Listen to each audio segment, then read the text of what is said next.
As we go along, I'll want to talk to you about these charts. I will make extensive use of them in order to help us understand what very complex processes in addiction. We'll go as part of the lecture through at least the high points of the Bill Wilson Jung letters.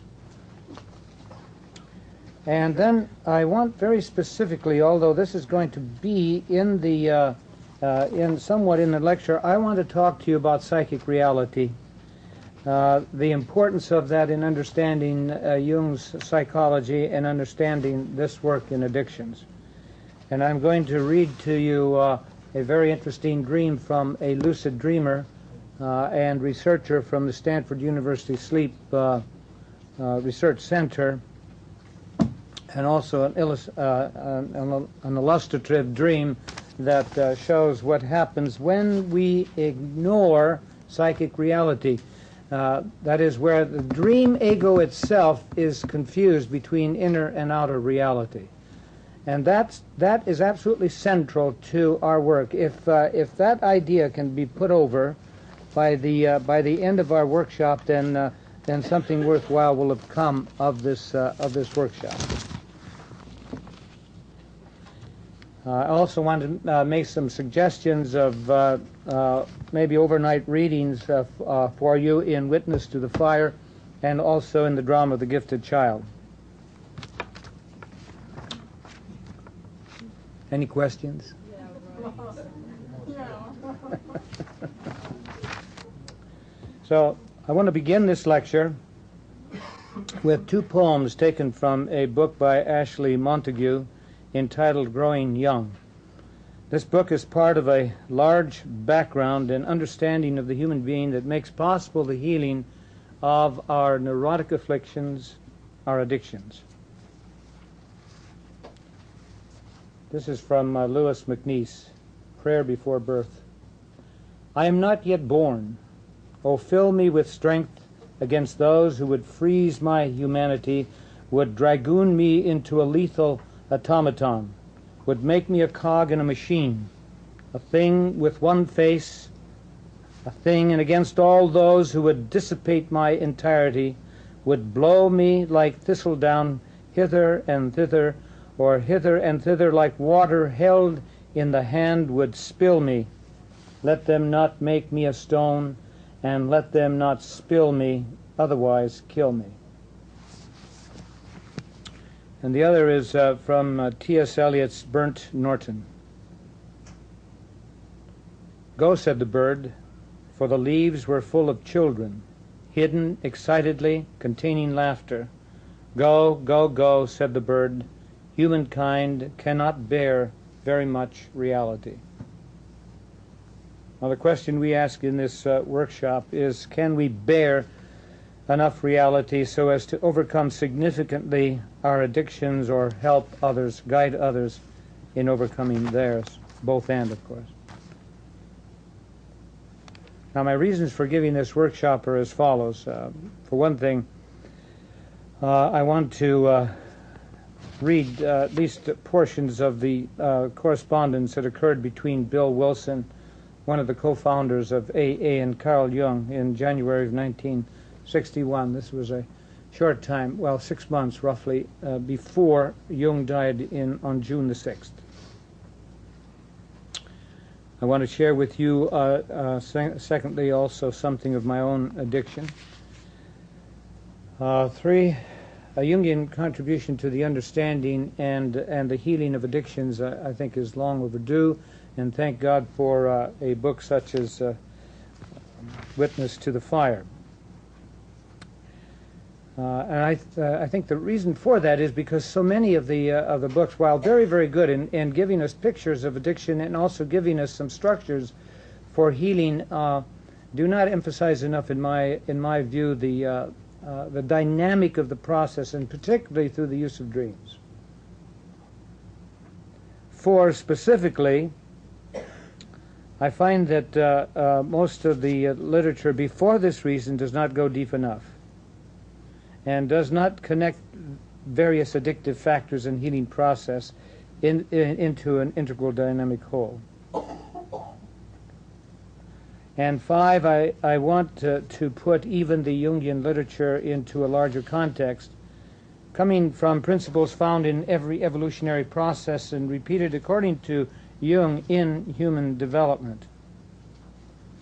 And these are principles that I will discuss and show you in context. They are the principles under work. If you'll look at this first figure, under work you'll find differentiation, under love, communion, under play, interiority. Now these are principles that cultural evolutionists find in every evolutionary process.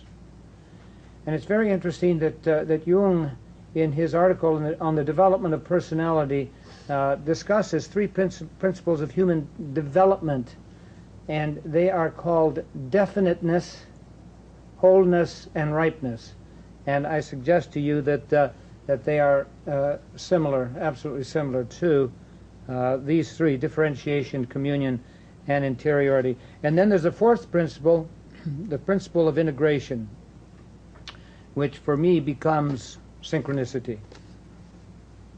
Finally, I want to name with you what I think most of us already know, and yet the naming is important, that there is an original addiction that underlies all addictions. The response of the child to the narcissistic parent's original sin. And I'd like to test out with you whether this naming is correct, and particularly if it adds to the healing of addictions, which I truly believe it does. All right, now let's get to the letters between Wilson and C.G. Jung. Did you get it? So this is Bill Wilson writing to Jung on January the 23rd, 1961. He introduces himself as one of the co-founders of AA, and he says, through Roland H., I want to share with you the connection that exists between you as a psychoanalyst and the development of our program.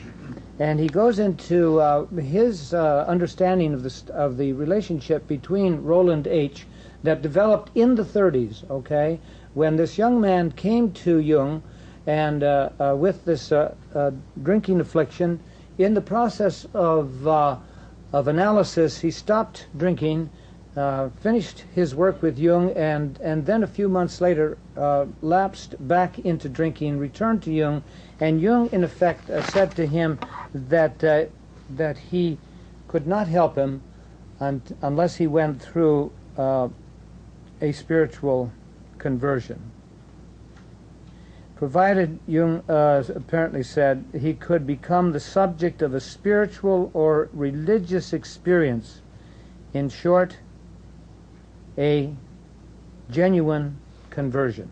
And he added further that usually this is realized in some kind of a religious atmosphere, and by implication some kind of a group setting. And now there are immediately resonances here on a psychic level. If we look at psychic reality instead of just social reality, then what we have to keep in mind is that a religious atmosphere also exists within us. And one of our greatest challenges, you see, is to find that religious atmosphere within ourselves. And that's one of the great tasks of any one of the AA-like programs with the 12 steps. But it needs to be emphasized so that the 12 steps, you see, is not just a linear process, but a process of going down, down, into a very deep place. And he goes on pointing out that after Roland left Jung, he, in England, joined the Oxford group that also was at that time in existence in various cities of the United States on the East Coast. And he joined one on the East Coast also. And at this point, Mr. Wilson says to Jung, "You will remember their large emphasis upon the principles of self-survey, confession, restitution, and the giving of oneself in service to others." Now you can sense the elements of the AA and the 12-step movement right there. In these surroundings, Roland H. indeed did stop drinking again, along with several others. In turn, he interested a man named Edwin, who was a friend of Bill W. and who was very, very depressed. And Edwin came to him, and he was deeply impressed with the significant change that he had gone through. This obvious state of release, he says, as distinguished from the usual depression, was tremendously convincing. Because he was a kindred sufferer, other intimations there of AA, but not just AA, any kind of a therapeutic process in which their wounded healers are present to one another. Because he was a kindred sufferer, he could unquestionably communicate with me at great depth. I knew at once I must find an experience like his or die. And meanwhile, he had been working with Dr. Silkworth, who maintained that the alcoholic problem was not just one of a psychological problem, but also, as he saw it, something of a physical allergic problem. So you see, there you have that physical component that this doctor was perceiving already in the 30s. Bill Wilson continues, clear once more of alcohol, I found myself terribly depressed. And we're going to have to understand the connection between any addiction and this phenomenon of depression, because it is enormously important, not only because it's a very, very painful aspect of any addictive process, but because particularly there is a healing potential in that depression. And until we understand that, and understand it in the context of what Leonard, in Witness to the Fire, calls the fall, okay, into the darkness, then we're not going to understand what the therapeutic process is in healing addictions. And I suggest to you that just straight 12-step stuff, where you just talking to one another and confessing your damage to other persons is not enough. This seemed to be caused by my inability to gain the slightest faith. Edwin, my friend, again visited me and repeated the simple Oxford group formulas. Soon after he left me, I became even more depressed. In utter despair, I cried out, "If there be a God, will he show himself?" There immediately came to me an illumination of enormous impact and dimension, something which I have since tried to describe in the book Alcoholics Anonymous. That's the big book. And I've read that carefully, and he doesn't make as impactful a statement there as he does here. Okay. He also discusses that an 8A comes of age. My release from the alcoholic obsession was immediate. At once I knew I was a free man, and that's quite extraordinary. Now, I'd like to suggest to you, though, that what happens afterwards probably maintained him in health. It's like those occurrences in the gospel where people are instantly healed, and Jesus says, "Go and sin no more." Okay, that there is a big if there. Sin no more, understood in the largest sense of going through a consistent transformation of life. Shortly following my experience, my friend Edwin came to the hospital bringing me a copy of William James's Varieties of Religious Experience. This book gave me the realization that most conversion experiences, listen to this now, whatever their variety, do have a common denominator of ego collapse at depth. Now, that's very crucial. Again, in terms of understanding the positive meaning of the depressed position. The individual faces an impossible dilemma. In my case, the dilemma had been created by my compulsive drinking, and the deep feelings of hopelessness had been vastly deepened by my doctor. It was deepened still more by my alcoholic friend when he acquainted me with your verdict of hopelessness respecting Roland H. In the wake of my spiritual experience, there came a vision of a society of alcoholics, each identifying with and transmitting his experience to the next, chain style. If each sufferer were to carry the news of the scientific hopelessness of alcoholism to each new prospect, he might be able to lay every newcomer wide open to a transforming spiritual experience. Now, for me, that's the real basis for his maintaining his health, as it were, his sobriety. Then he discusses the numbers of people who, in the 60s, were involved in AA. We don't need to review that. And he thanks him, along with Dr. Silkwood and the Oxford groups and William James, for all contributing significantly to the beginning of AA. And he finishes with these words. Very many thoughtful AAs are students of your writings. Because of your conviction that man is something more than intellect,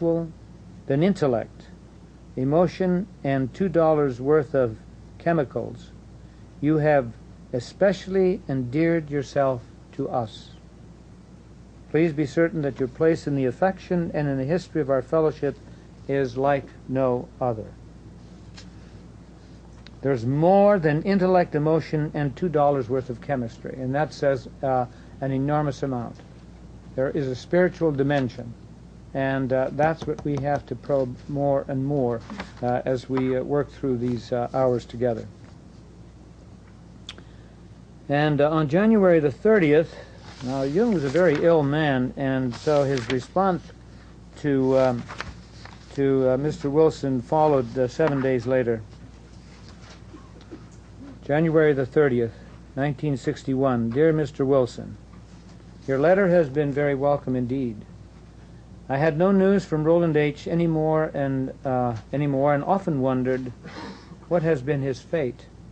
Our conversation, which he has adequately reported to you, had an aspect of which he did not know. The reason that I could not tell him everything was that those days I had to be exceedingly careful of what I said. I had found out that I was misunderstood in every possible way. Parenthetically, he was being scored by the psychological and psychiatric professions because of the fact that he taught that there was a collective unconscious, because he taught that religion had an intrinsic inner value, because he taught that there were archetypes in the human soul, and he was relegated very, very much to the backwash, if you will, of these professions, and indeed still is. Still is. Thus, I was very careful when I talked to Roland H. But what I really thought about was the result of many experiences with men of his kind. And this is crucial. His craving for alcohol was the equivalent, on a low level, of the spiritual thirst of our being for wholeness, expressed in medieval language, the union with God. Can I walk around? Now, immediately, we need to see what that looks like in terms of the psyche. Here is ego, and I'm drawing from that simple pattern that I developed in studying Alice Miller. Okay, that's our figure 2, isn't it? Okay, and I'm not going to stress this process here now. We'll get into that. What I simply want to note is what Jung calls a thirst of our being for wholeness, expressed in medieval language the union with God. And what I simply want to say, here's the depressed aspect of psyche, and here's the grandiose. What Jung is talking about is a hunger of the soul for the self, pure and simple. That is our intrinsic wholeness. That is our potential wholeness. And that is our union with God. And Jung is very blunt about that on page 250 of his two essays, which is available in a separate book. I don't know what the page is in the collected works, but on page 250 of the two essays, which is his basic book explaining his system, he talks about the self as an affinity with all things, with beasts and with gods, with crystals and with stars. And a little later he says it might as well be called God with us. Okay? God with us.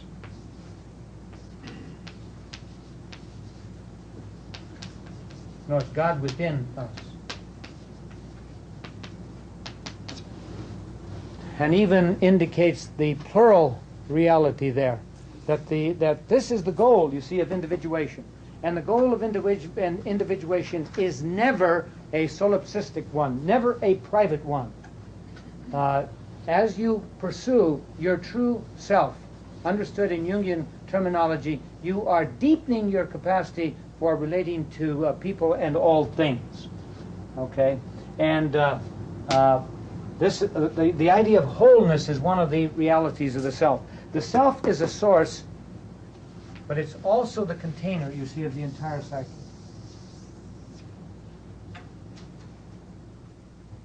It includes consciousness and the unconscious. How could one formulate such an insight in a language that is not misunderstood in our days? The only right and legitimate way to such an experience is that it happens to you in reality, and it can only happen to you when you walk on a path which leads you to higher understanding. You might be led to that goal by, and he has a series here, 1, an act of grace, or 2, through a personal and honest contact with friends, love relationships. That's an act of grace too, though. Or through a higher education of the mind beyond the confines of mere rationalism. And that, again, is the self, which is the center of that deep irrational part of us that we call the collective unconscious. I am strongly convinced that the evil principle prevailing in this world leads the unrecognized spiritual need into perdition if it is not counteracted either by real religious insight or by the protective wall of human community. Real religious insight is achieved in our inward process in contact with the self, with God within. And of course, or by the protective wall of human community, and I would say in most instances both and. An ordinary man not protected by an action from above and isolated in society cannot resist the power of evil, which is called very aptly the devil. But the use of such words arouses so many mistakes that one can only keep aloof from them as much as possible. Now, maybe as we go along, you'll want to know what Jung's idea of the devil is all about. It's not the classical one that establishes immediately that there is a separate entity. That may very well be, Jung says in others of his writings, but he's interested in how that archetype of evil is expressed in our human experience.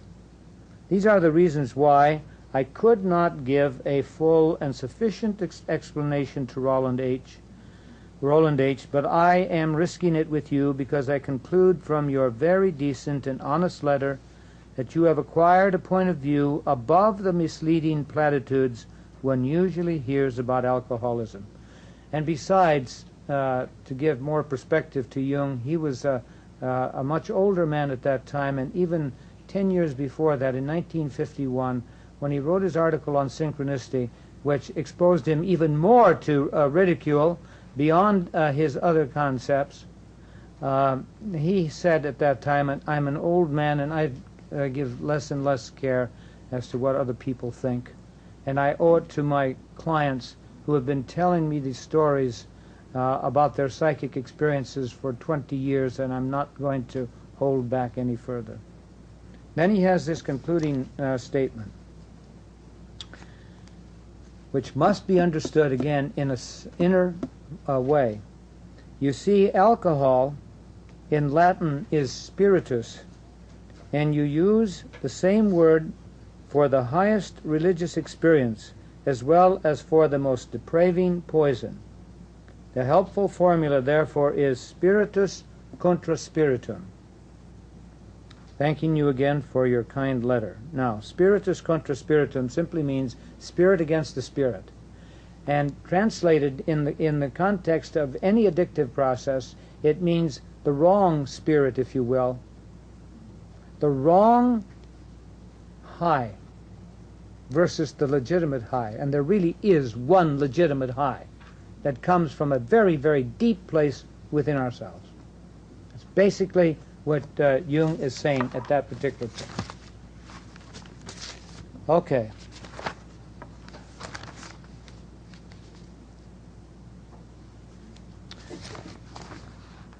Now, I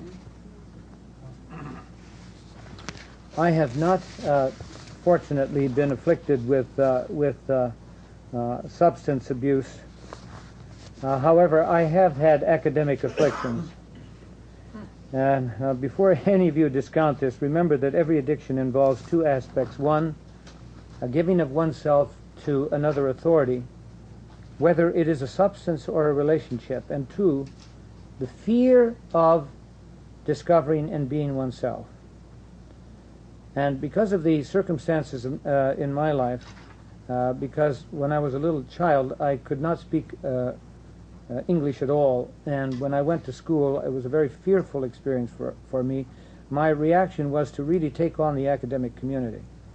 And even though I was a feeling type, I thought and gave enormous power to the thinking function, to logic, to intellectual argumentation, and to the academic authorities who foster this kind of intelligence. Okay? To make a long story short, what happened was that I simply, at crucial periods in my life, twice into my middle 30s, I had two serious nervous breakdowns. I developed a persona that was so English that people wanted to know whether I'd come from England or Canada.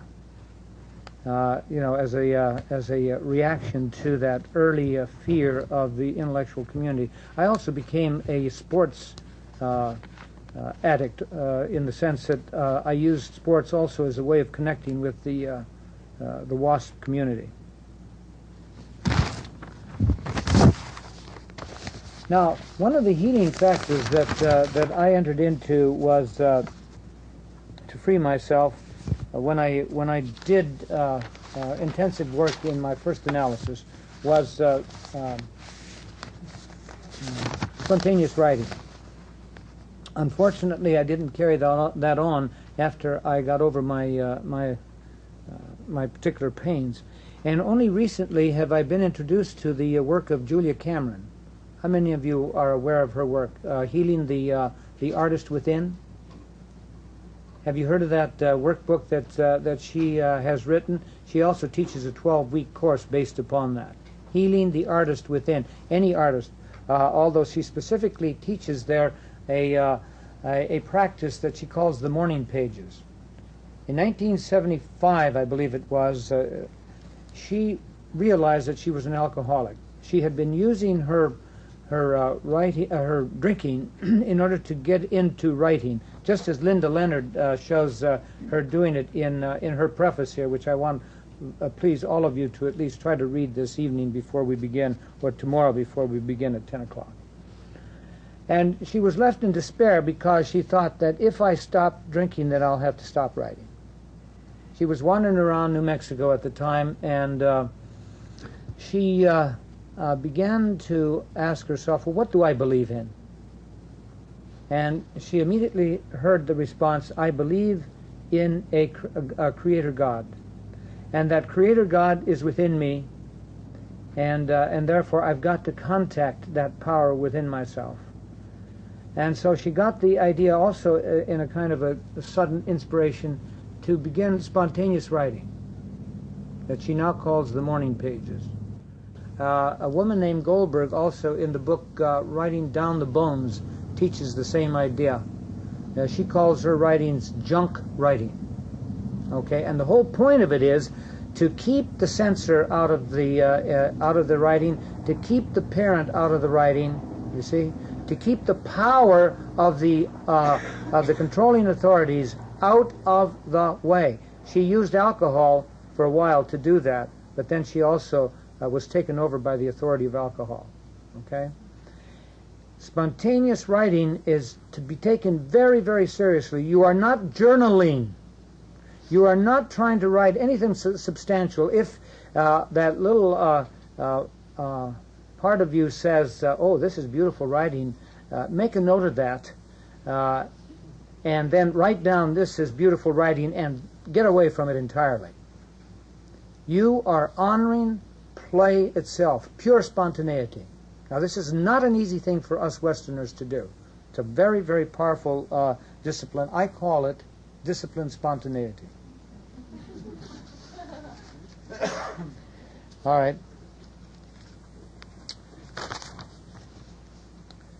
Okay, now third, this the Jungian entrance into the field of addictions, as I've said, is long overdue. I've given one workshop and also a course in workaholism before I got into addictions. I was working with the workaholism in King Arthur and his knights. That is, using that particular great mythological structure as a way of showing how people get caught up in high, heady activity. I had never, however, focused on the archetypal basis of the AA-type groups and their tradition of anonymity, and particularly on the 12 steps, strengthened by the use of dreams, the language of God, of the Creator God within us. I feel that people with some training are capable of using a Jungian approach in the 12 steps as a way of getting to the archetypal process that underlies these steps. Now, this is certainly implied in Bill Wilson's letter to Jung, not just because of Jung's personal encouragement of Roland L., but because he pointed out, that is, Bill did, the significance of both personal conversion and the support of a spiritual community. Well, Jung pointed that out. Also, Wilson had added, very many thoughtful AAs are students of your writing. Now, the crucial factor here is understanding the archetypes. And that is the main thrust of our work, if indeed there is a unique contribution that Jung makes to the understanding and the healing of addictions, then it's got to be by virtue of our understanding the work of the archetypes in this process. The main thrust of this workshop will be in helping participants articulate and experience their healing archetypal journey within a framework in which, with Linda Leonard, we look at what it means to be in flight, to reach a high, what it means to fall, and what it means in that fall to realize a creative potential. Okay, and within the context also of these correlations here that we will work on more specifically tomorrow, where the process of of reaching a high really is coming from the self up to this first level, you see, where we enter into a one-sided ego consciousness, a very, very necessary consciousness in order for us to plunge back down into these deeper levels, okay? To plunge into what Jung calls the shadow, into the wounded child, to plunge into what Jung calls the feminine and the masculine principles, that third level that I also called the new child, and then to plunge into the self itself, the divine child, okay? And to bring into play the human activities of work and of love and of play and pray that correlate with these four levels, okay? And where Meister Eckhart's four levels, one of the great universal mystics, also have their correlation, but we're not going to focus directly on him, but this is there for you to pay attention to.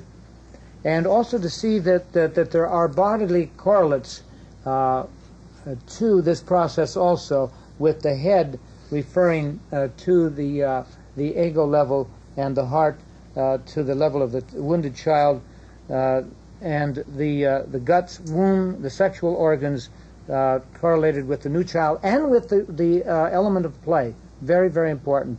And finally, the whole subtle body, or if you will, the dancing body associated with the self. All these provide the framework for the archetypal journey in which the healing of addictions occur. Okay, and another reason why this course is important, this workshop is important, is because of the Jungian literature that's now available. Now, again, I've asked you to read Linda Leonard's Witness to the Fire.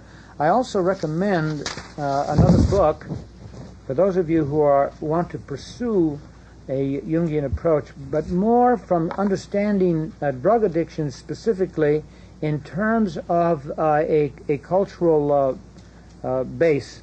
Luigi Zoya, Z-O-J-A,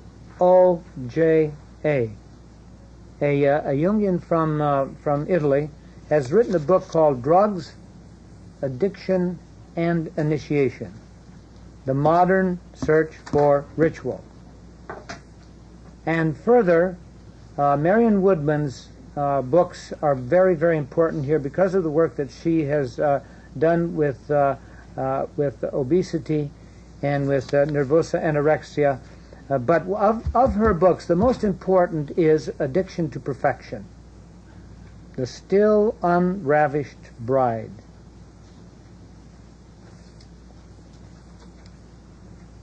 Now again, the term archetype, for those who do not understand this term, refers to innate, inborn, natural, or if you will, God-given patterns in the psyche.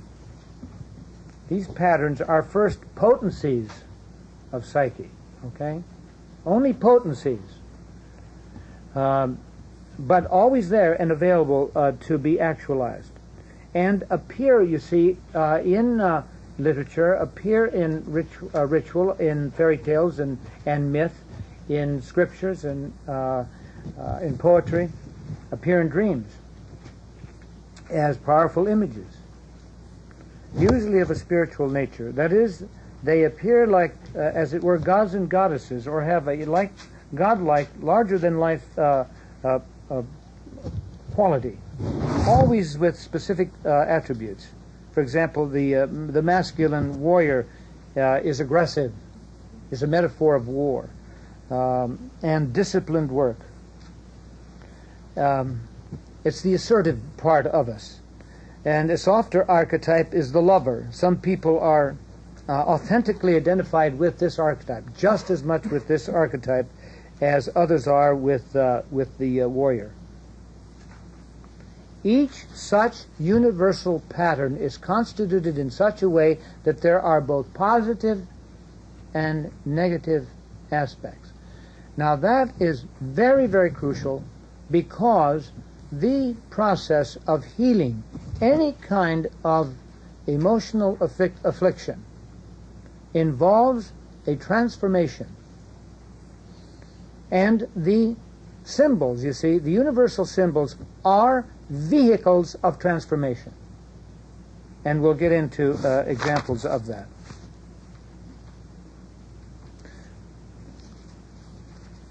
Now, Zoya points out that any drug addiction, for example, includes three factors.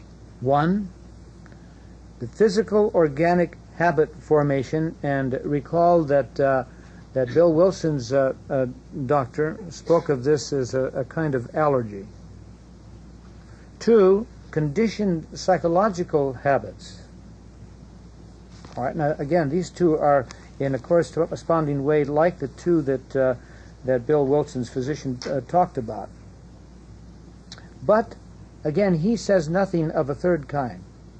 A third element which Jung eventually points to in his response, and which Zoya here expands on, and I'm going to read to you a quote from his book on page 31. The third aspect of all addictions, and not just drug addiction, is the presence of a para-religious element. And he adds, we might also define the element as sacred, which, unlike the other two elements, is neither acquired nor culturally conditioned, but is rather an archetypal tendency.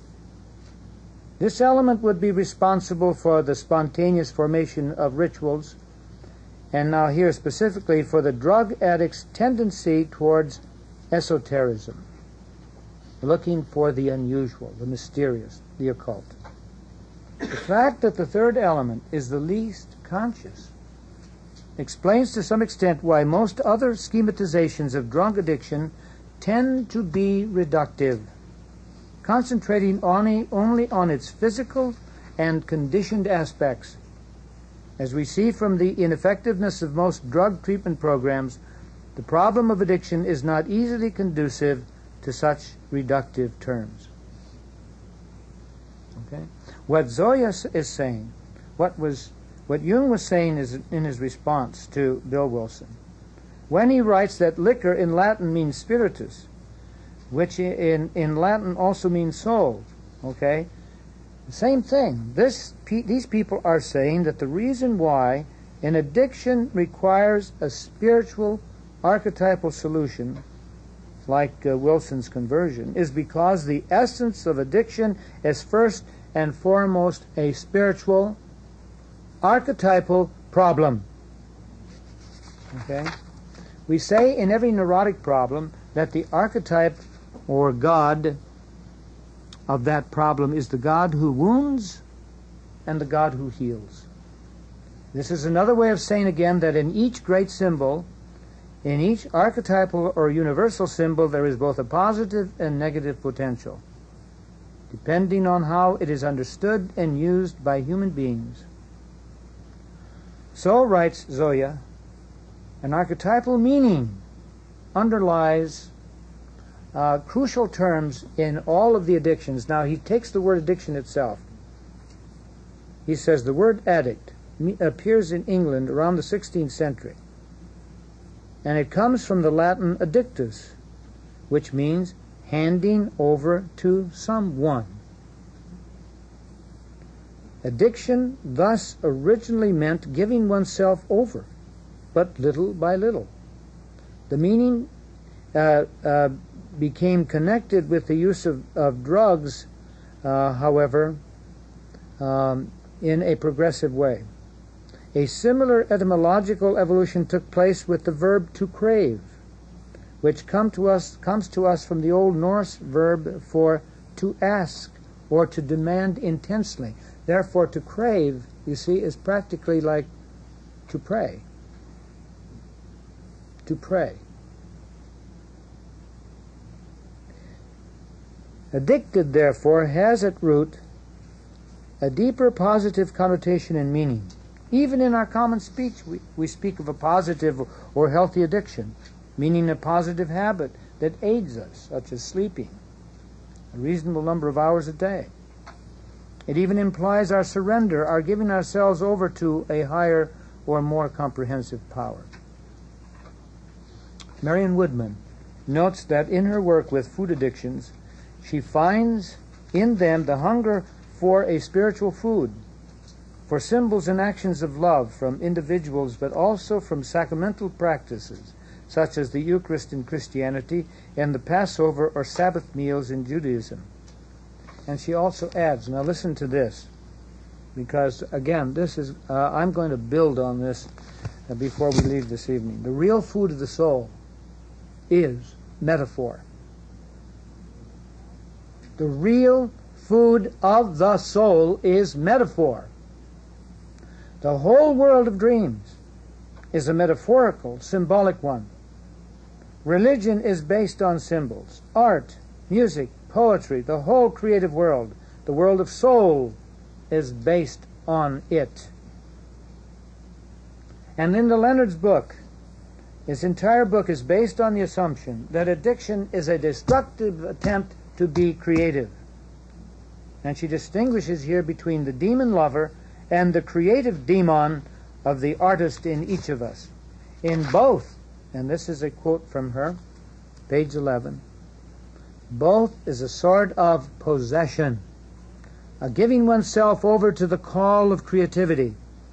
This kind of possession can be negative and narrowing, but it can also be deepening and transformative. In the process of creating, both sides are often felt. Their tension must be borne if one is to actualize the vision. The addict tries to escape the tension of existence. The creative person honors the tension by living in it and creating out of it. Okay. Now, again, in this context, you see, it's important to realize that, again, some wonderful literature has appeared on addictions. Norwood's Women Who Love Too Much, which, of course, is the same affliction that men have also, so many men. And many beautiful factors are shown in there that point to the addictive quality of a fused love, as she talks about it, and also shows that it's very much like alcoholism. Whitfield's book, for example, what's the little book he's written, Healing the Child Within? Okay, is an excellent book. But look at when he gives us his important chapter 13 called Transforming, he simply gives you a kind of a cookbook again. He lists ways of transforming, breaking free of being a victim, letting go, turning it over, and the forgiveness process, being assertive, a person's Bill of Rights. Okay. Now these are all very necessary conscious types of awareness, signposts on the journey of healing and awakened community and creativity that help to some extent to develop the necessary ego consciousness to act, and especially if one has hit bottom to ask for help. However, these healing factors must be experienced as part of one archetypal journey. Moreover, they need to be realized in the very ground of the soul as archetypal events and images, as numinous experiences of the sacred. In fact, I find a lot of this in the big book, the AA, the big book. I find more evidences of a dynamic healing process in there at times than I do in so much of the other literature.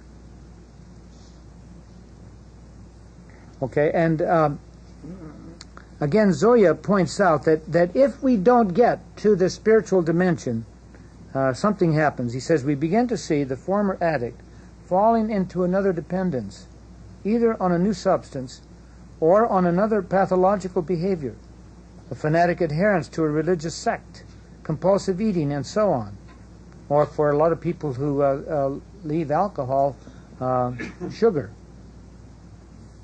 Even membership in Alcoholics Anonymous, certainly one of the most effective programs against alcoholism, influences the individual by promoting the acritical, unconditional participation characteristic of sacred rites.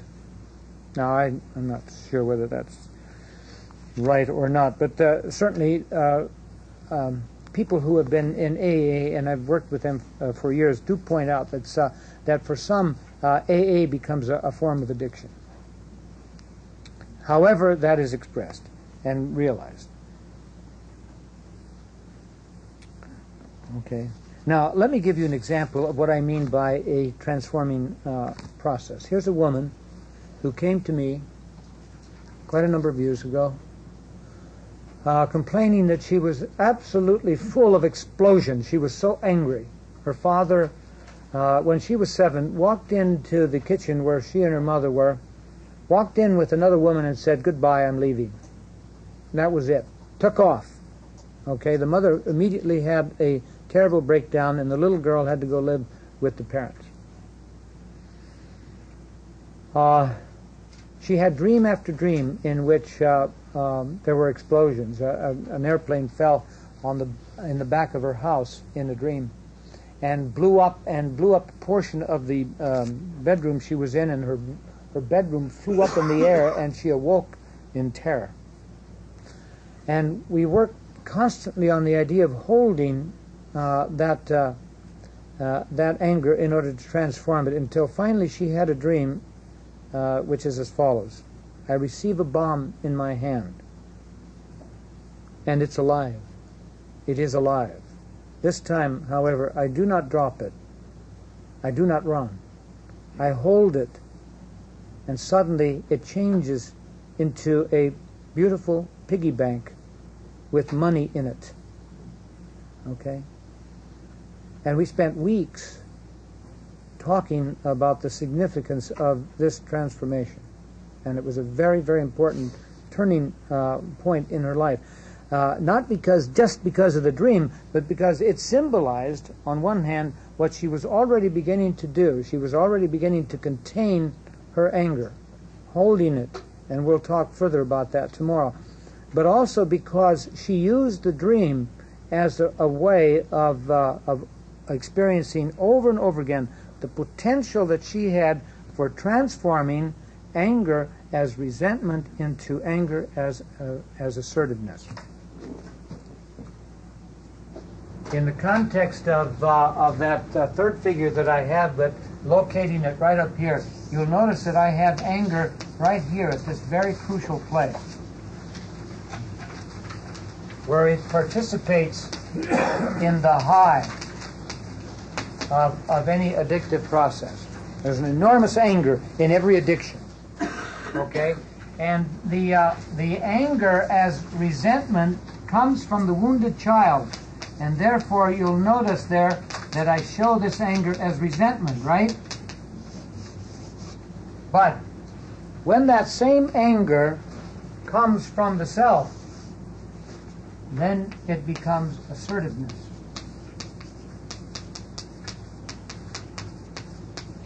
The essence of anger is this, that it is the emotion of assertiveness. And used in conjunction with the self, it becomes creative. It becomes creative.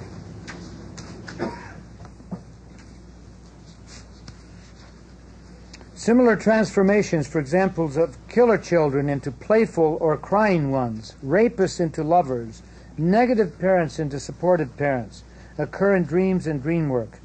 In the process, neurosis and addictions are slowly overcome if one stays with the feelings, stays in the transformative experiences. Okay, now, and in many cases, people will go through a very subtle changes that are not as dramatic as this, and yet they begin to experience, you see, a change in attitude. Jung once said that the essence of all psychologies has to do with image and attitude. Image is cognitive, attitude is emotional. Okay, and that both are essential, and we're going to discuss that. The importance of what I call emotional climates. That's very, very crucial to our understanding of the transformative process. So let's keep in mind the crucial importance of holding both of those in order to effect significant change. All right, now just very quickly, I want to suggest further, and I've already indicated to you that this whole process of transformation must be seen in the context of these larger pictures of what in evolutionary or cultural evolution is called the principles of differentiation, communion, and interiority. And let me just quickly show you what that means. And that is that the process of differentiation is a first stage of life process. Okay? The big thing that we do in the first stage of life is differentiate. Realize ourselves as different from others. Okay? And we develop by virtue of that a strong enough consciousness so that we can be effective in the world, and also so that we can also penetrate deeply into the unconscious. Now, I think many of you probably have heard this. Psychological insight isn't worth a darn. Have you heard that? Insight isn't worth anything in psychology? A lot of people say that. Well, I totally disagree with that, because you have to have insight in order to specify the work that you're going to do with the unconscious. And let's keep that in mind, that differentiation is also development of a very specific insight. And then the second leg of the journey is the fall into what I call communion and interiority. And then out of that comes a new high, if you will, an integral high.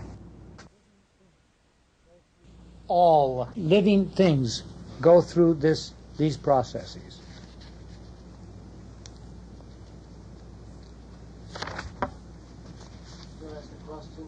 Yes. Communion with what?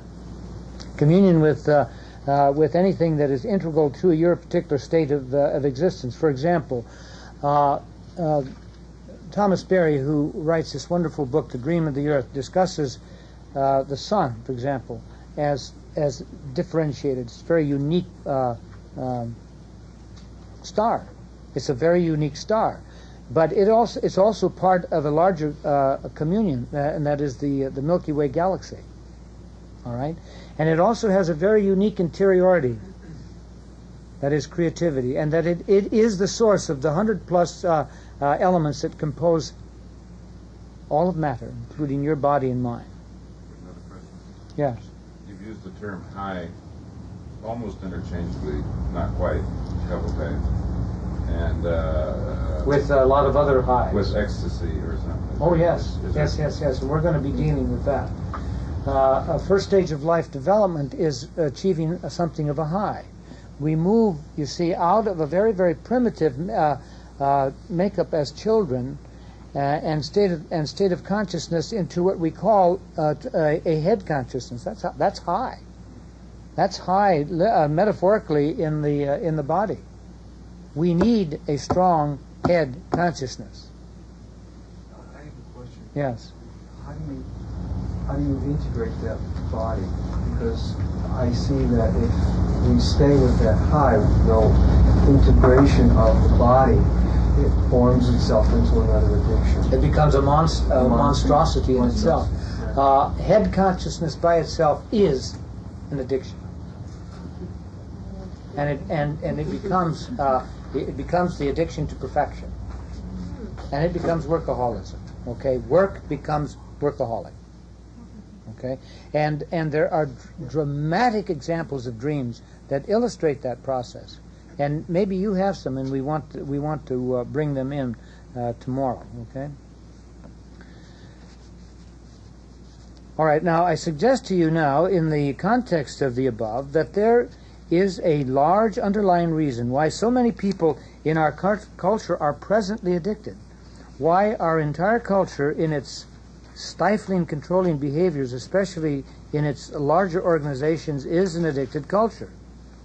The reason is found in our overly developed mode of differentiation that characterizes a patriarchal culture in which polar differences are stressed, in which anyone who is too different than the norm is looked on with suspicion. For 5,000 years now, in the West particularly, we have been undergoing a first stage of life development, an outer, heady, information-laden, highly systematized existence, living mainly from the neck up and from the skin out, cut off from the body and its emotions and instincts, cut off from a deeper body politics, cut off from a deep ecology that looks underneath mere our environmentalist strategies to our human affinities with all of nature, cut off therefore from our total earth community, cut off further from the interiority of everything, from the creative potentials of the earth and of all of its living things. To put it in more human terms, our patriarchal masculine mentality has cut off from the deeper meaning of both feminine and childlike. Yet, as Ashley Montagu has pointed out in his Growing Young, the one great purpose of the 20 billion year evolutionary story is to produce a higher creature, the human being, who is imminently the childlike adult. Okay? The childlike adult. When I think of AA and all of its offspring, I think immediately of the importance of the group as a recouping of an elemental, even primitive-like community of anonymous believers in the importance of confessing our shortcomings and of being vulnerable, of acknowledging our need for a healing spiritual power in the face of our personal helplessness, and our need to help others find this healing spiritual power. Further, the 12 steps that further and give structure to this process is at its core a creative process in which through our interiority, our looking inward, we ripen into mature, innovative human beings based on a co-creative living with God within and amongst us. Okay, and it occurred to me too when I started to work with Zoya's book and Leonard's book that Zoya actually focuses more on community. He looks at the addictive process as an attempt on the part of young people to enter into what he calls the community of consumerism. It's a very interesting thesis. And when you look at Leonard, what she's looking at is interiority, that is creativity, the creative potential in our addictive processes. Now, I don't think this is accidental, that these two books have been written. And when I say that, then I'm immediately asserting the synchronistic aspect of this process that's occurring in this latter part of the 20th century. And that synchronicity says that all of us are in a very, very deep network with all living things and with one another. And I don't think it's an accident that you and I are here together tonight.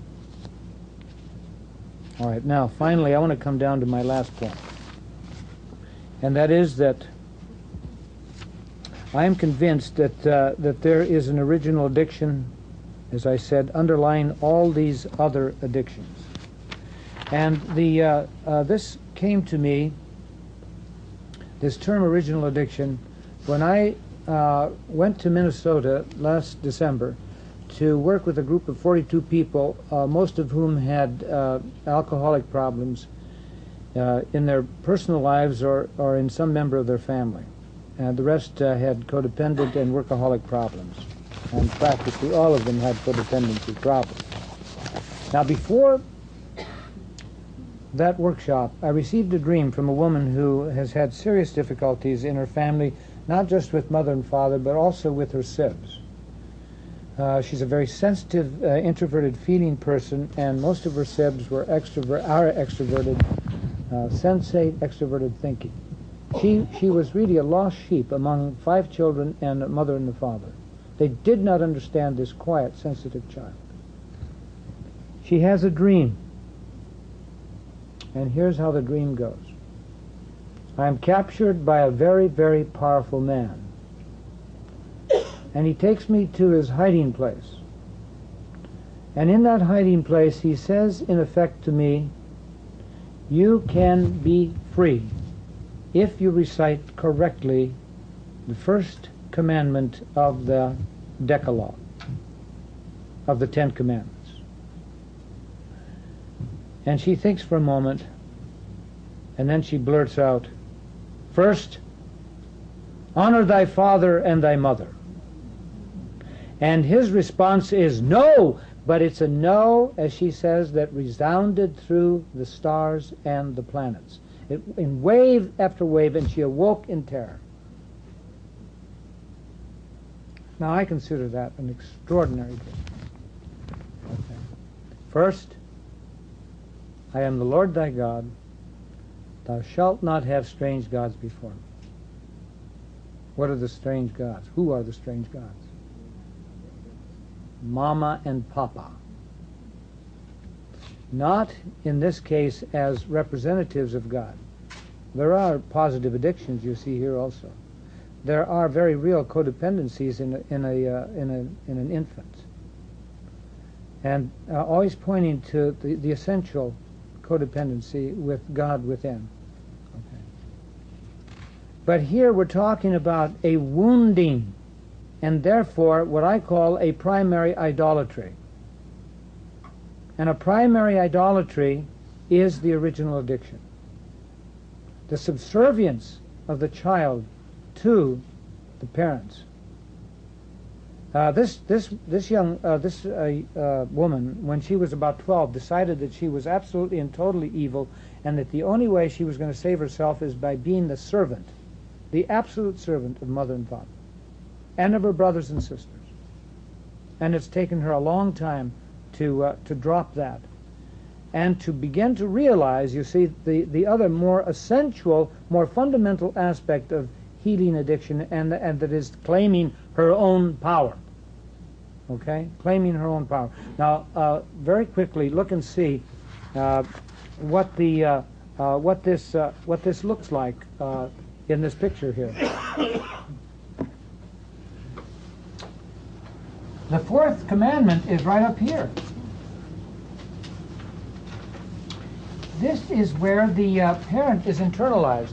This area here that we call the grandiose area is the place from which we receive our societal norms.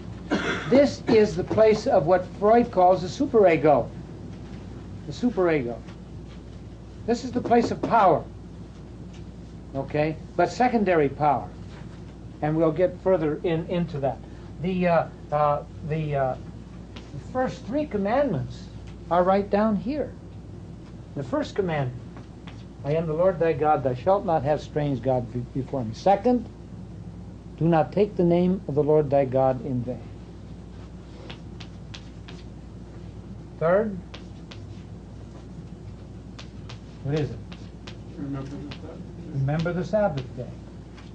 Okay, now, again, translating these into psychic reality, what have you got? First, the self is speaking, as if the self were God, which indeed it is. It's a realization of the intimate connection that we have with God. First, I am the primary referent and source of your power. No one else is. No one else is. Indeed, I can give the highest respect to mother and father because I am giving the highest respect first and foremost to myself.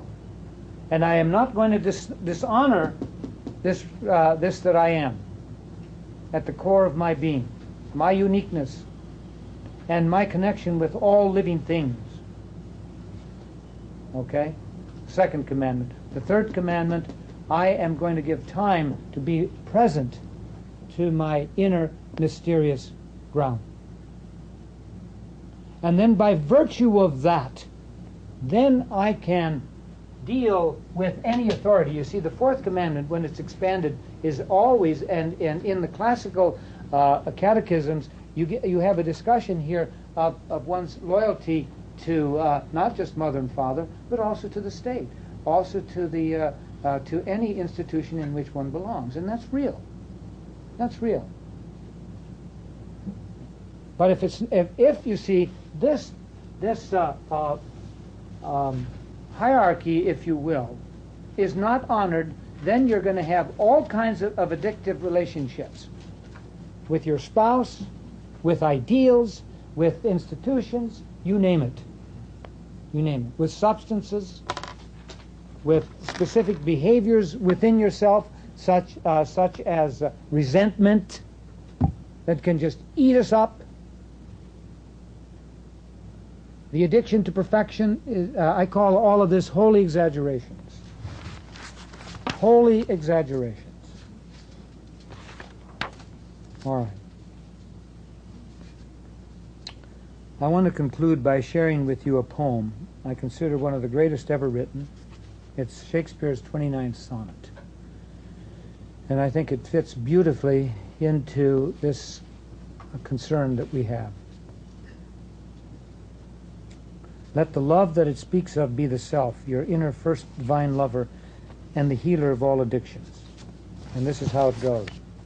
When in disgrace with fortune and men's eyes, I alone beweep my outcast state, and trouble deaf heaven with my bootless cries, and look upon myself, and curse my fate, wishing myself like to one more rich in hope, featured like him with friends possessed, desiring this man's art and that man's scope, and what I most enjoy contented least.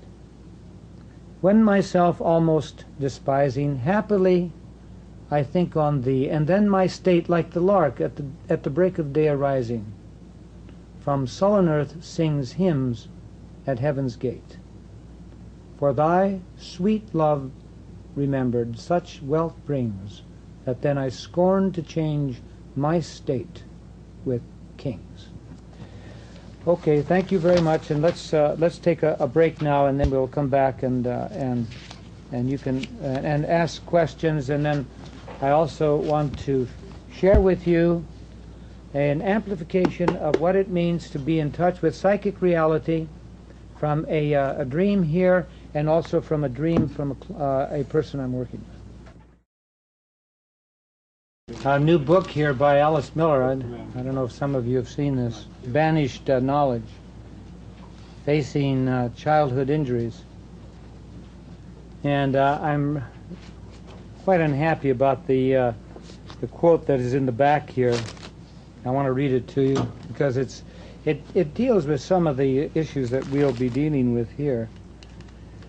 And it's so damn confused.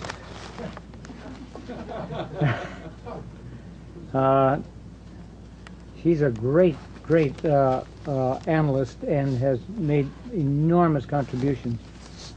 This here is bothering me, though. The Jungian doctrine of the shadow and the notion that evil is the reverse of good are aimed at denying the reality of evil. But evil is real. In other words, she's saying that we think that Jungians think that evil is innate. All right, it is not innate, she says, but acquired, and it is never the reverse of good, but rather its destroyer. Well, I agree with that. Jungians do not believe that evil is innate. Okay, it's important for you to realize that. Jung talks about evil in also existing in God, but what does he mean? When you look at his writings, you'll see that what he's talking about is he's talking about potential. When he's talking about evil, he's talking about unknown aspects, unrealized aspects. He often equates evil in our culture with the ignorance about matter, ignorance about the feminine, because we are such a masculine-oriented, that is understood in the negative sense, a patriarchal culture. And I agree with her that evil is acquired. And heavens, that has to do with the whole reality of problems that we have with raising children. Carl Jung, in 1934, this is 45 years before Alice Miller wrote her book, The Drama of the Gifted Child, wrote an article entitled The Development of Personality. It's an extraordinary article because in there he makes statements. An entire section of the article is precisely on what Miller is talking about in her 1979 book, which incidentally initially came out as Prisoners of Childhood, and was subtitled The Drama of the Gifted Child, and then when it was published in softbound, it came out as The Drama. And what Jung basically says there is, he says, you know, the 20th century can be rightly called the century of childhood. But in doing so, we must be careful not to focus so much on literal childhood as on another reality that is much more crucial. And he says, because of the fact that we miss this reality, we have the incredibly poor educational processes that we have, with these, as he puts it, half-baked educators creating systems of learning that are not learning systems at all, but are rote ways of mechanizing children. He's very, very angry when he writes this article. Any kind of education that does not allow for the drawing out of the creative potential of the child is not education. And he speaks also of the failure of parents in regard to this. Now, what he says, the point that I'm trying to make, that is absolutely crucial, is that you cannot project on your child what you have not realized within yourself. And that is, therefore, he says, the true reality that I'm getting to here is that each one of us, adults, has a child within us, an eternal child that requires endless care, attention, and education. Okay? And that if we do not attend to that inner child, then what do? We project out all these expectations from our children. And he has, at that, and it's in that context that he brings up this interesting statement. He says, in order for development of personality to occur, and he says it does not occur in children, obviously they must have within them a sufficient amount of love and care so that eventually they can realize themselves as total personalities. But when he says development of personality, he says there are three factors that enter into that development. Number one, definiteness. Remember I said earlier that he enunciated three principles that are like the cultural evolutionists: definiteness, wholeness, and ripeness.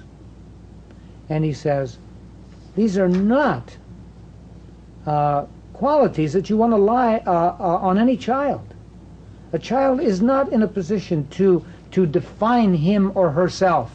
This is not the function of a child. The function of a child is to play. He says, in fact, if these three are imposed on children, they lose their childhood. A child is not expected to be whole. The child is in a state of development and exploration. The child is not expected to be ripe,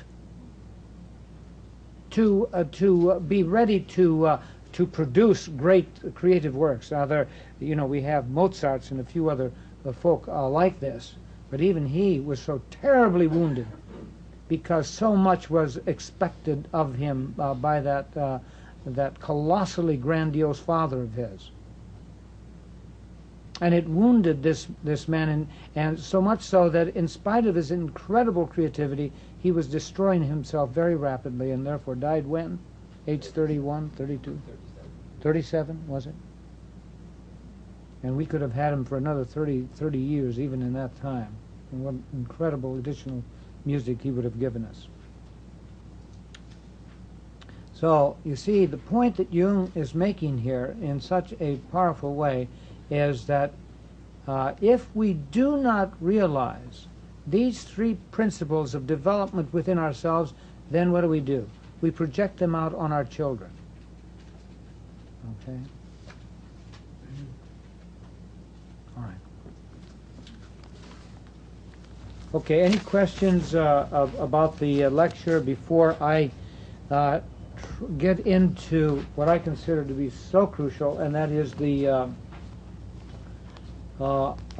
dream that I want to read to you from this book on lucid dreaming that illustrates what I call psychic reality, or what Jung calls psychic reality, and Jungians call it.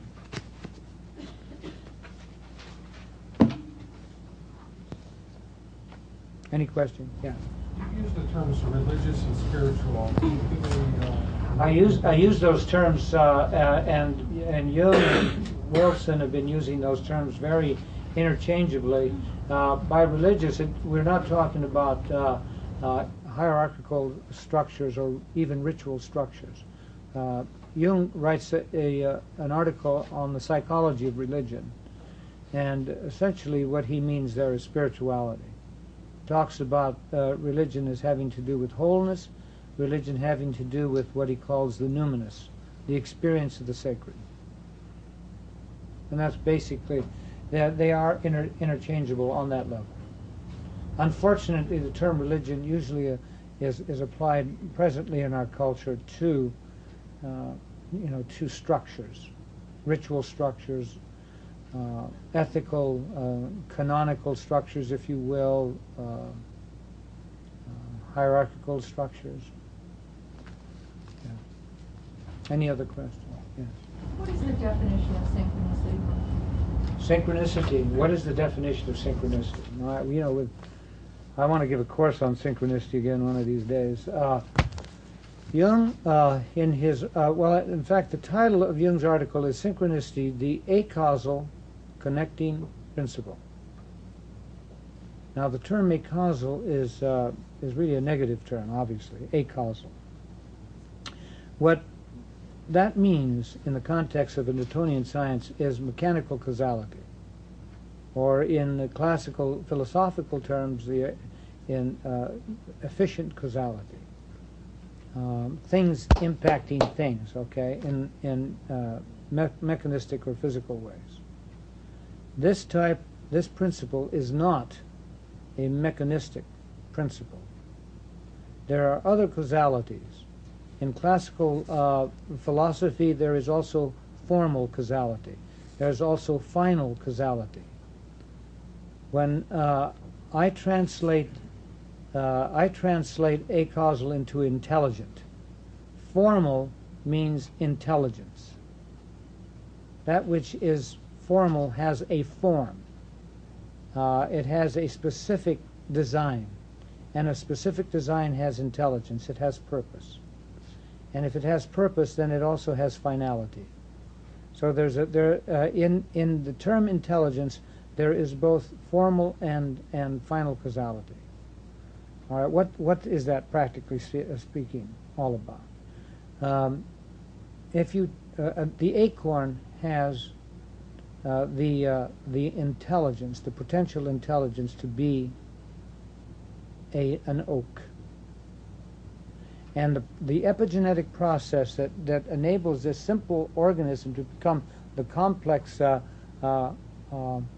organism that is the oak tree is a very, very mysterious process. There is intelligence, there is order, and there is principle in that acorn. Principle is a power.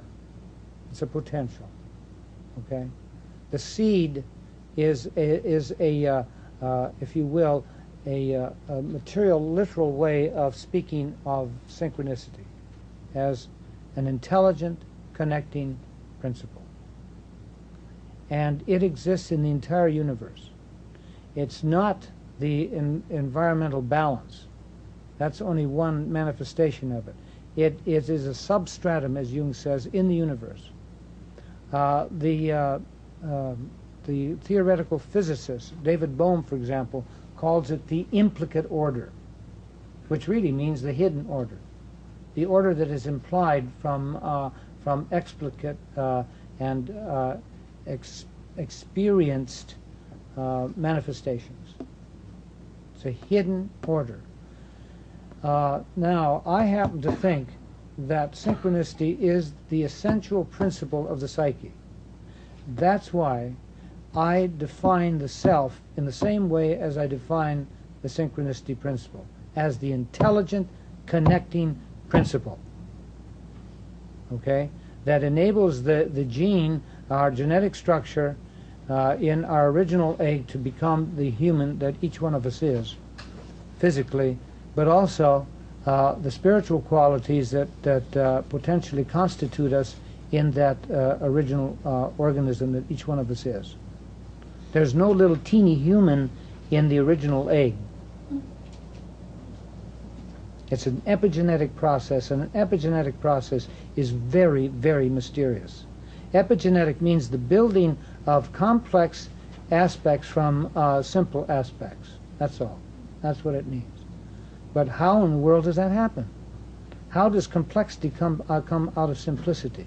You see, unless the complexity is already potentially there. And that's why we speak of a principle and not a law. And you see, it's this principle that we call synchronicity is utterly simple, but as Jung says, the most simple things are the most difficult to discuss. And every phenomenon and every aspect of Jung's psyche, every dynamic process is explainable from synchronicity. The individuation process which leads to the self. And the paradox of self is that as I realize my own interiority and my own uniqueness, I realize, paradoxically, also my connection with everything and every person. Okay? And that would be impossible without the synchronicity being at the very core of our very beginnings. Yes? Yeah, that goes quite a bit beyond Jung's explanation of synchronicity. Is there any place where that you just well, there's a person explain?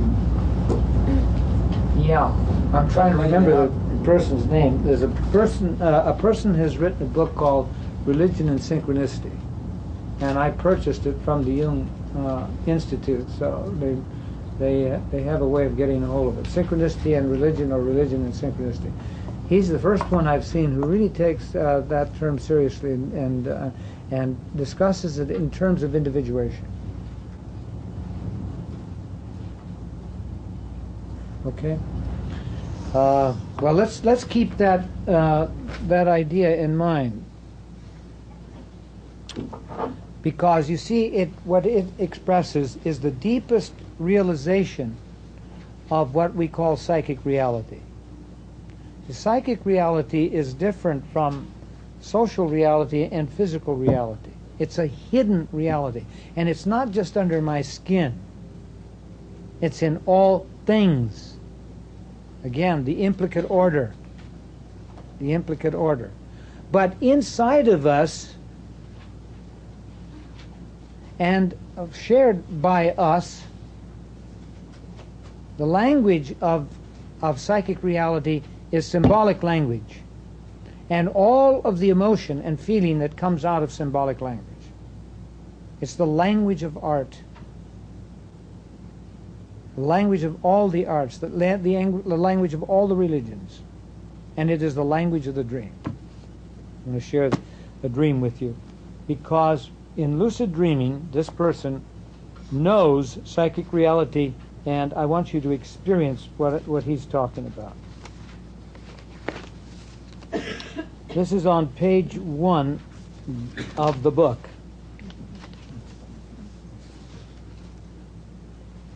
I want to start right from where he is describing the dream. As I wandered through a high vaulted corridor deep within a mighty citadel, I paused to admire the magnificent architecture. Somehow, the contemplation of these majestic surroundings stimulated the realization that I was dreaming. Now that's lucid dreaming, when you know you are dreaming. In the light of my lucid consciousness, the already impressive splendor of the castle appeared even more of a marvel, and with great excitement I began to explore the imaginary reality of my castle in the air. Walking down the hall, I could feel the cold hardness of the stones beneath my feet and hear the echo of my steps. You see, his awareness that he was dreaming does not change what is called the objective reality of the dream. And that is that he's in touch with other things. To be in objective reality is to be in touch with objects other than one's own subjectivity. Every element of this enchanting spectacle seemed real. in spite of the fact that I remained perfectly aware it was all a dream. Okay, this is psychic reality. This is spiritual reality. Fantastic as it may sound, I was in full possession of my waking faculties while dreaming and soundly asleep. I could think as clearly as ever, freely remember details of my waking life, and act deliberately upon conscious reflection. Now, hear that. He is capable in the dream of also being aware of waking reality. And I want you to bear that in mind when I talk to you about a dream that points to what I call dream-able confusion, where the person is not in touch with psychic reality. Yet none of this diminished the vividness of my dream. Paradox or no, I was awake in my dream. Finding myself before two diverging passageways in the castle, I exercised my free will, choosing to take the right-hand one, and shortly came upon a stairway. Curious where it might lead. Now, you see, he didn't create the stairway. Do you hear what I'm saying? He did not create it. This is not fantasy stuff that we might just produce right here and now, okay? There's a deep dialogue with the other in capital letters, the environment that he's in here. Curious about where it might lead, I descended the flight of steps and found myself near the top of an enormous subterranean vault.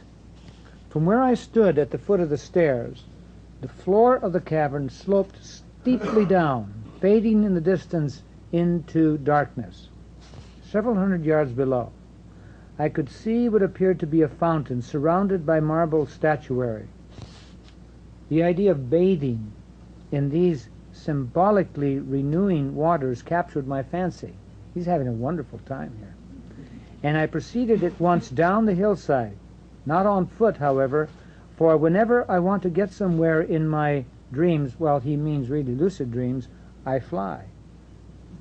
As soon as I landed beside the pool, I was at once startled by the discovery that what from above had seemed merely an inanimate statue now appeared unmistakably and ominously alive.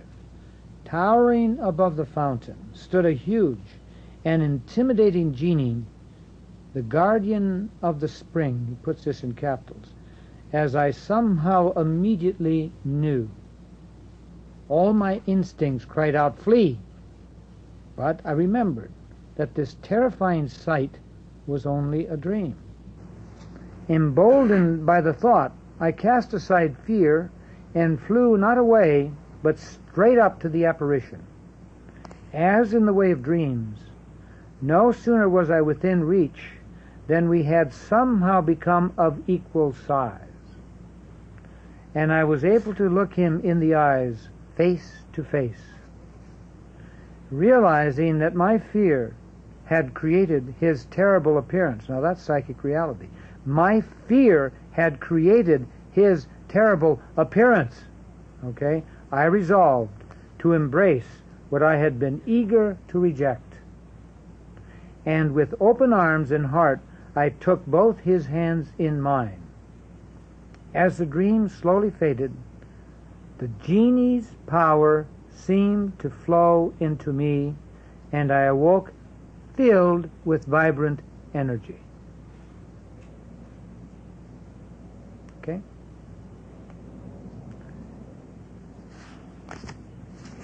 This is psychic reality.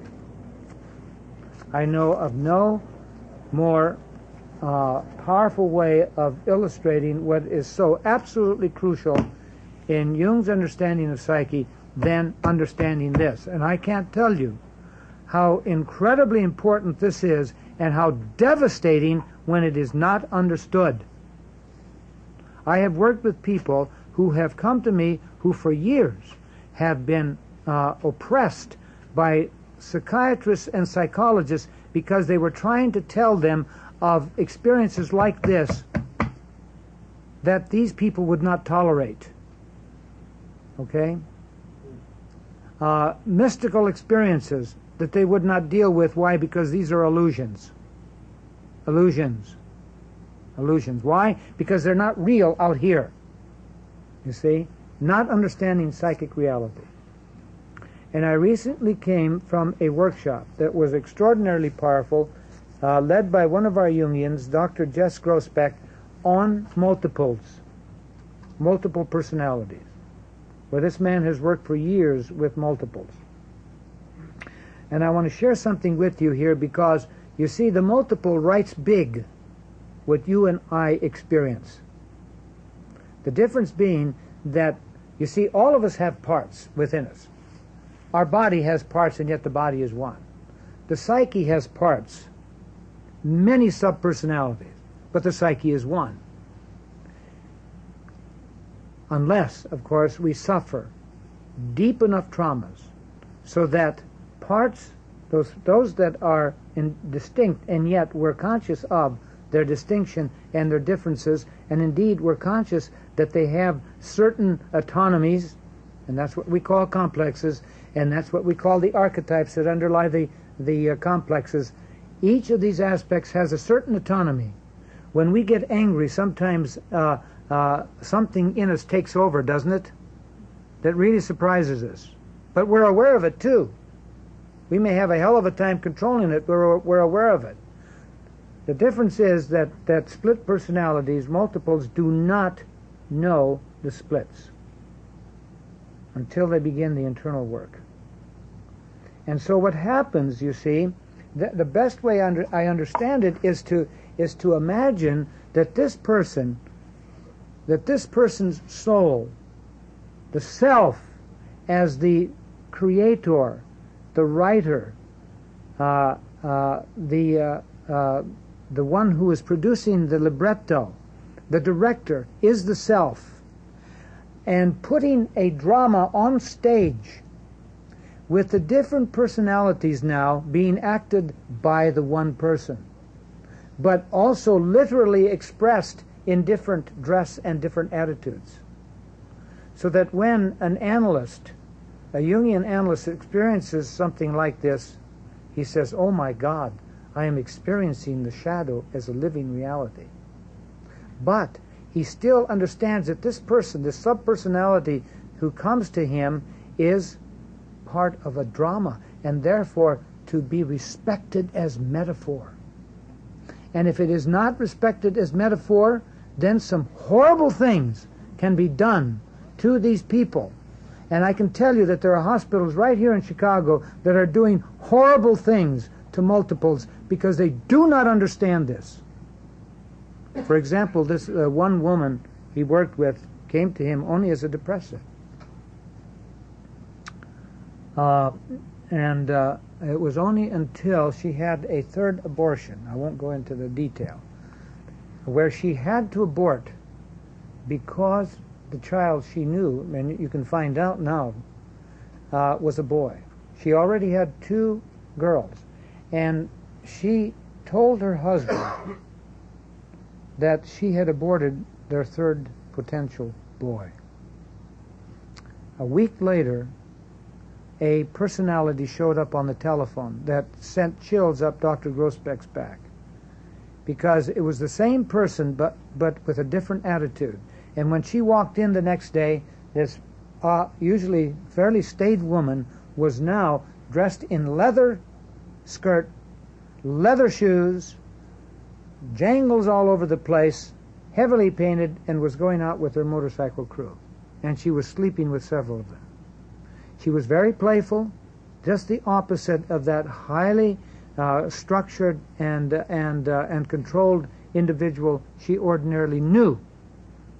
And it was this shadowy person that said to her, "You know, there's something," and she put it in this way, "there's something inside of us that is so dangerous it wants to kill us.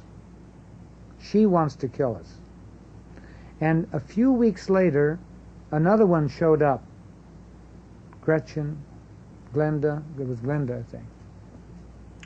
Sandy was what is called the basic personality. And I think the person who first showed up her name was Candy. Glenda showed up, and Glenda represented, indeed, lived out that part of Sandy's life which she could not remember. You see, one of the aspects of a multiple is that they lose entire periods of their life. She had gone to San Francisco and was involved in a satanic cult, where she began to be used by the cult. And when she left the cult, the leader said to her, "If you have a boy, he will become a devil." Okay, slowly but surely, Sandy, the base personality, began to understand why she was aborting boys. Aborting boys.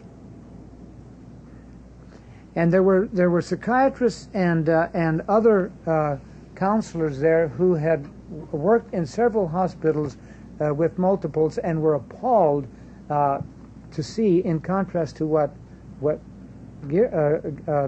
Dr. Jess was doing, were appalled to realize how horribly wounded these multiples were in these hospitals, because they were not honoring the fact that this person was acting out a drama that needed to be respected as a dramatization of the great pain and a desire for healing that this person was going through. And that when, in fact, the evil one was encountered, the healing process could begin. And in fact, helpers began to show up. Okay?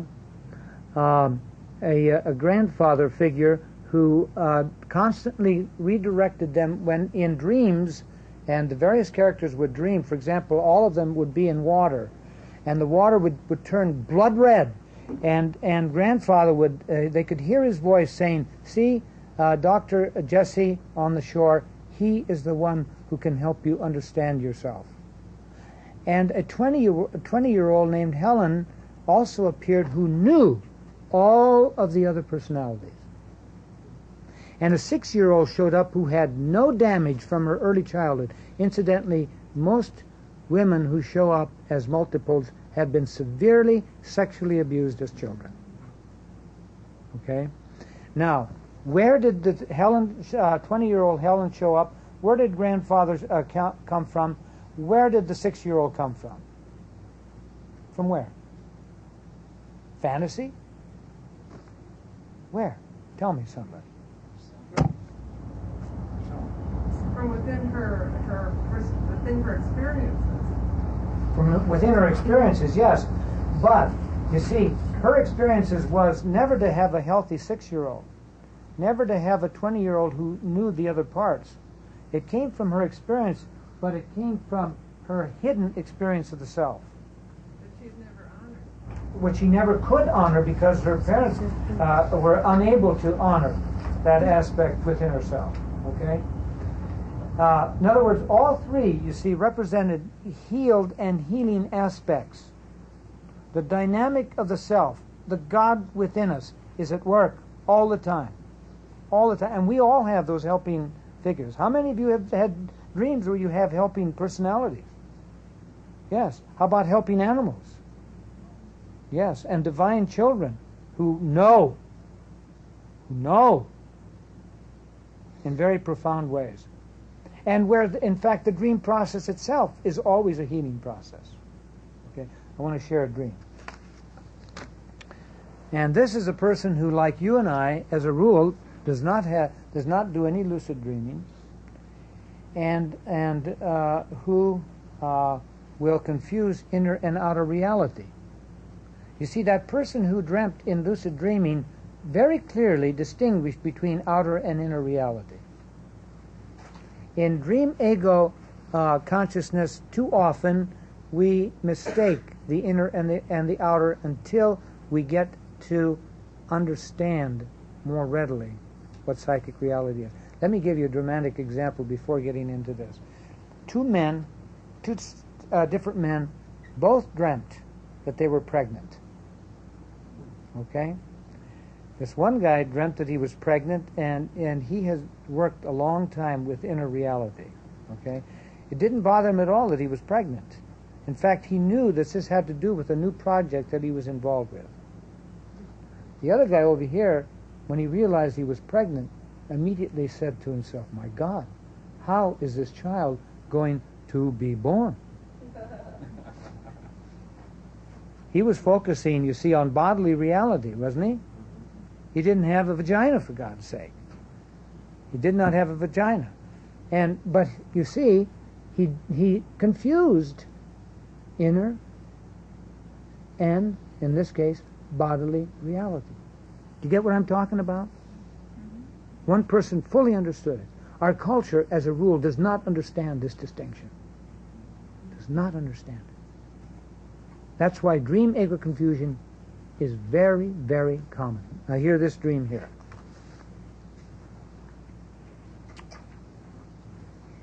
I am in an apartment building. I've moved into this apartment building. It has the feeling of a slum. Concrete slabs. Incidentally, I just had this today, and she said, yes, share it with people. Concrete slabs, poor lighting, a prison-like atmosphere. There's no warmth in here at all. And I've moved in, and down the hall I see Larry and Peggy. Larry is helping her, who apparently has had a serious operation. And as I see this, I feel concerned for her, that she's really sick. But it also hurts that he is with her. And in fact, I'm also intimidated by their presence. And I want to leave the building. And Larry is on a phone, and I try to sneak out so that I'm not seen. And when I get to the door, I turn, and at that moment he sees me, and he's shocked. And his mouth drops open, and at that instant I walk out. Okay? And that's the end of the dream.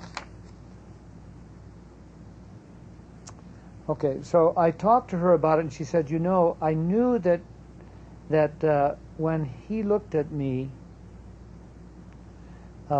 he really wanted to talk to me. Now, this happens to be a man who was her lover several years ago, and he left her to go with this woman who appears in the dream as ill. And I said to her, well, what's the meaning of the dream? Now, what do you think?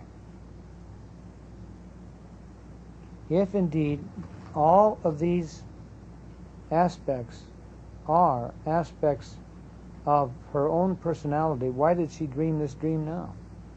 For one thing, these two people are no longer going together, and she's not interested in having a relationship with this man.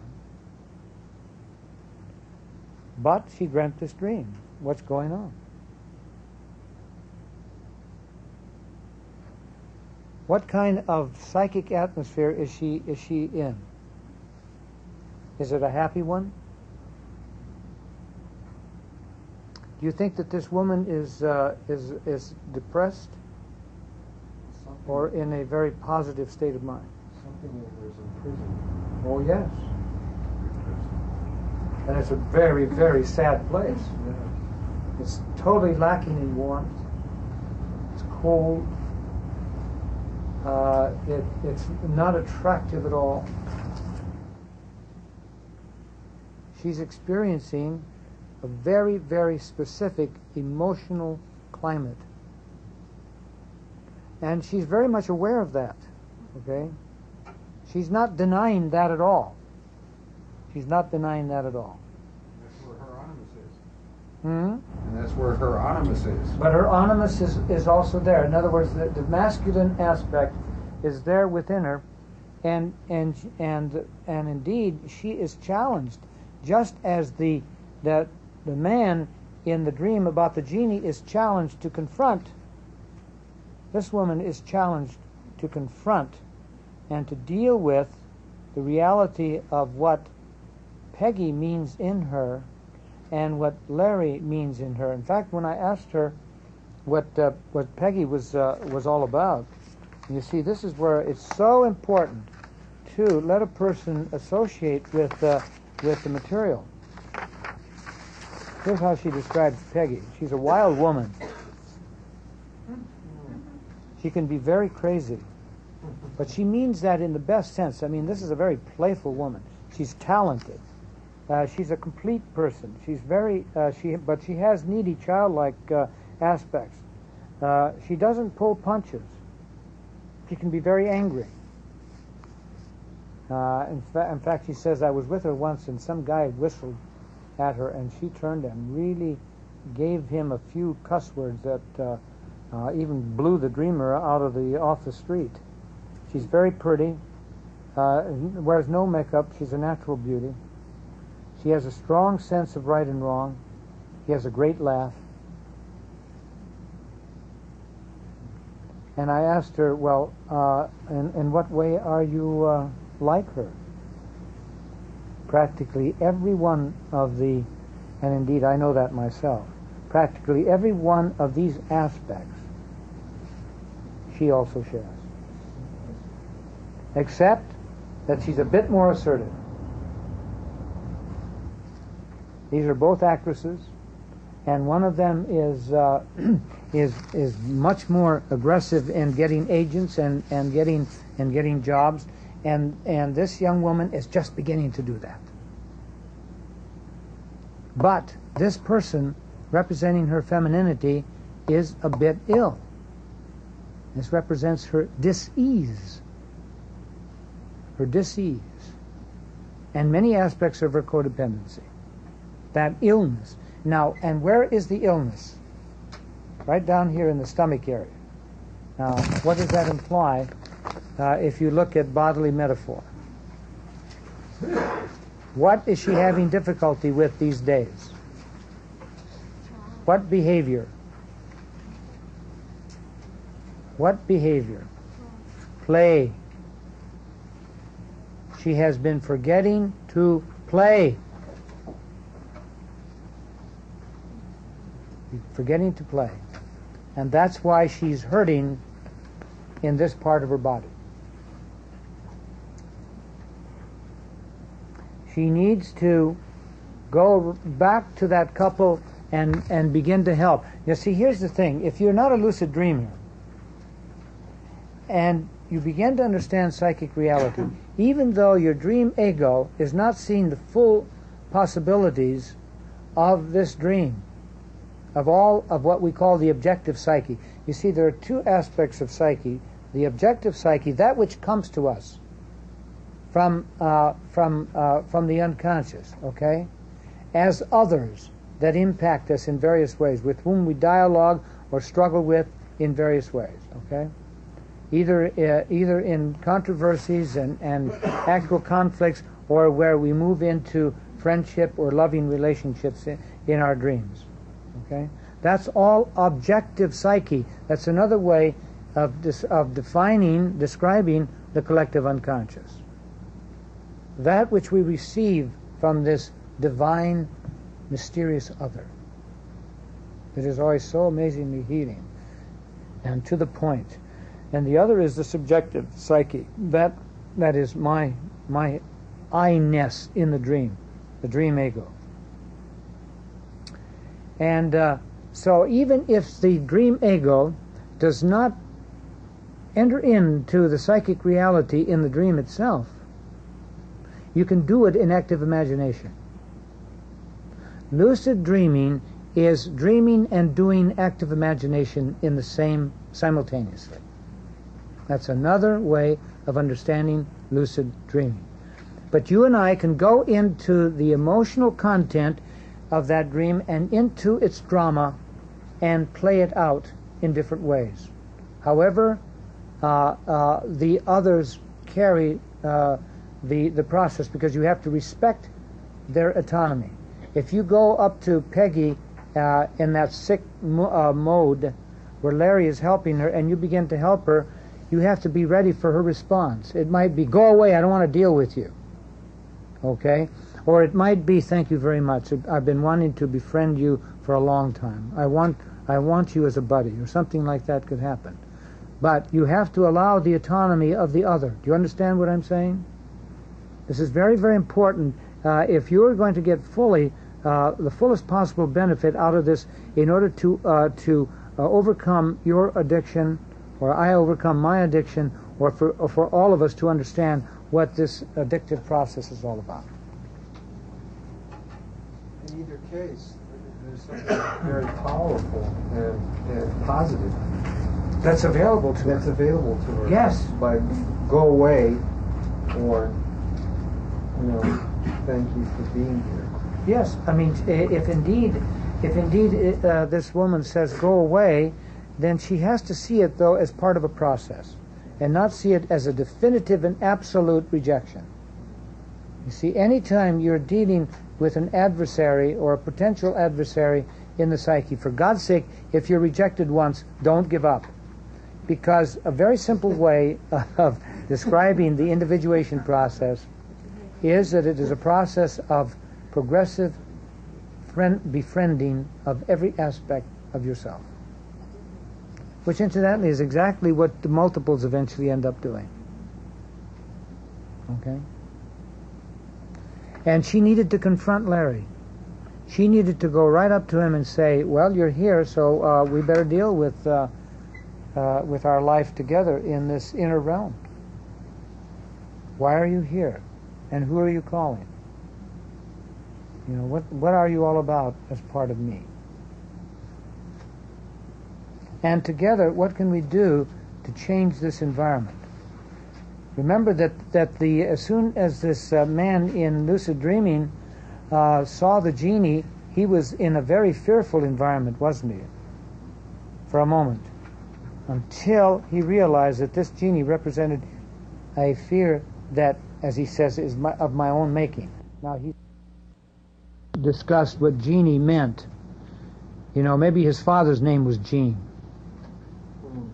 So that he picked up a lot of that fear initially from his mom and dad. Now, the point is, though, that to whatever extent our environment or anyone else causes us enormous amount of hurt in childhood, when we are adults, we are responsible for this inner world that they may have contributed to and that we may have assimilated, but we are now co-responsible with the self.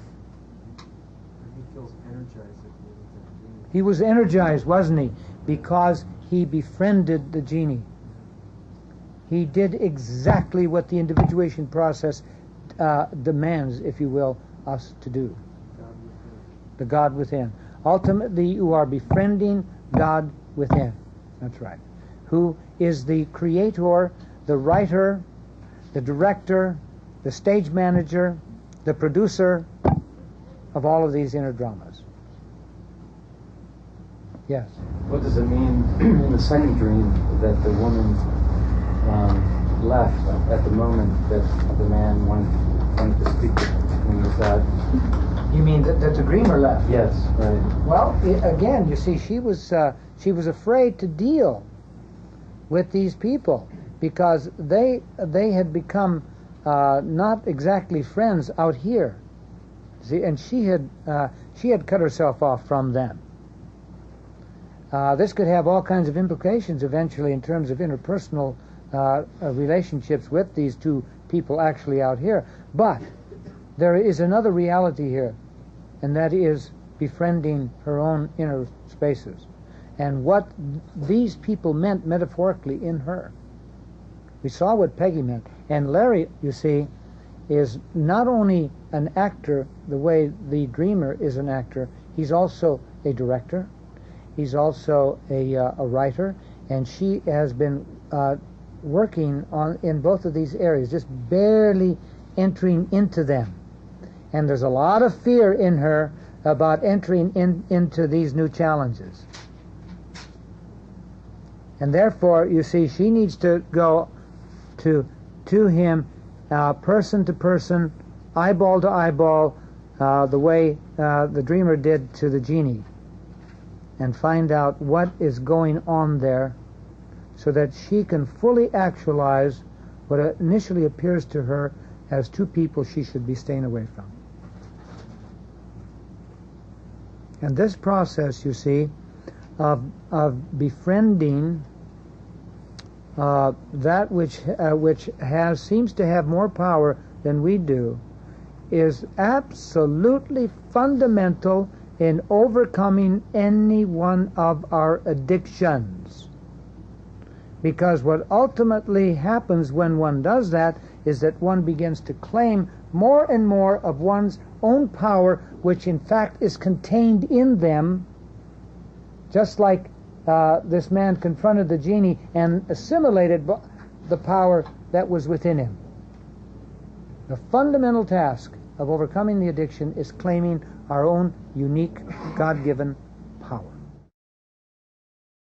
I want to give you my thoughts on the relationship between narcissism and addiction, and then get into the vicious circle of contempt that Alice Miller talks about in her book, The Drama of the Gifted Child, and the vicious circle that I originally perceived when I was working in this area, working with ex-offenders, and before I read Alice Miller, which in effect became the vicious circle of self-punishment.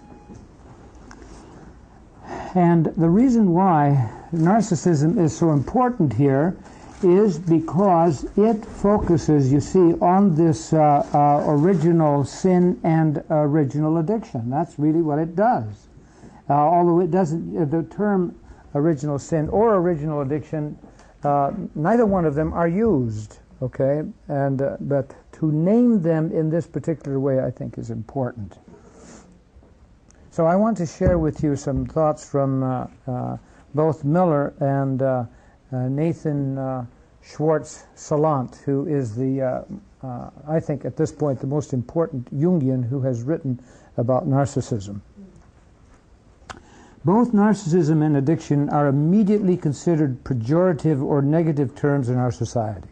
That's the immediate impact of both of these words. And we saw last time, that is when I lectured before, on how we see how the term addiction, which means an attractiveness to, being pulled into, is seen primarily negatively, and yet you see underlying the word addicere or addiction is a very positive meaning. Miller points out, Alice Miller points out that in everyday language the term narcissism means love of oneself, always thinking of oneself, egocentric, or another term, incapable of object love. This popular notion, she notes, gets in the way of professionals also realizing the positive aspects of narcissism. While she's talking about professionals, I'm talking about every one of us. Getting to the positive aspects of narcissism. Take the term egotism that is applied to this idea of narcissism. Most parents will praise the child when he or she is submissive, when the child is a nice boy or a nice girl. But if the child demands something for himself or herself, if he is jealous of his brothers and sisters in early years, it does not occur to them, I note, that the child is also asserting his or her selfhood. The struggle of the child for sheer survival. The fierce determination of children to live the ecstasy of existence. Paradoxically, says Miller, when the so-called selfish demands of the child are respected by the parents, the child will later be able to give to others. And she writes about this. A child who has been allowed to be egotistical, greedy, and asocial long enough will develop spontaneous pleasure in sharing and giving. But now what she means is parents really respecting the exploratory behavior of children that from an adult standpoint appear to be asocial, appear to be greedy. But a child trained in accordance with his parents' needs may never experience this pleasure, even while he gives and shares in a dutiful and exemplary way. The model child. Okay. In the myths myth of narcissism.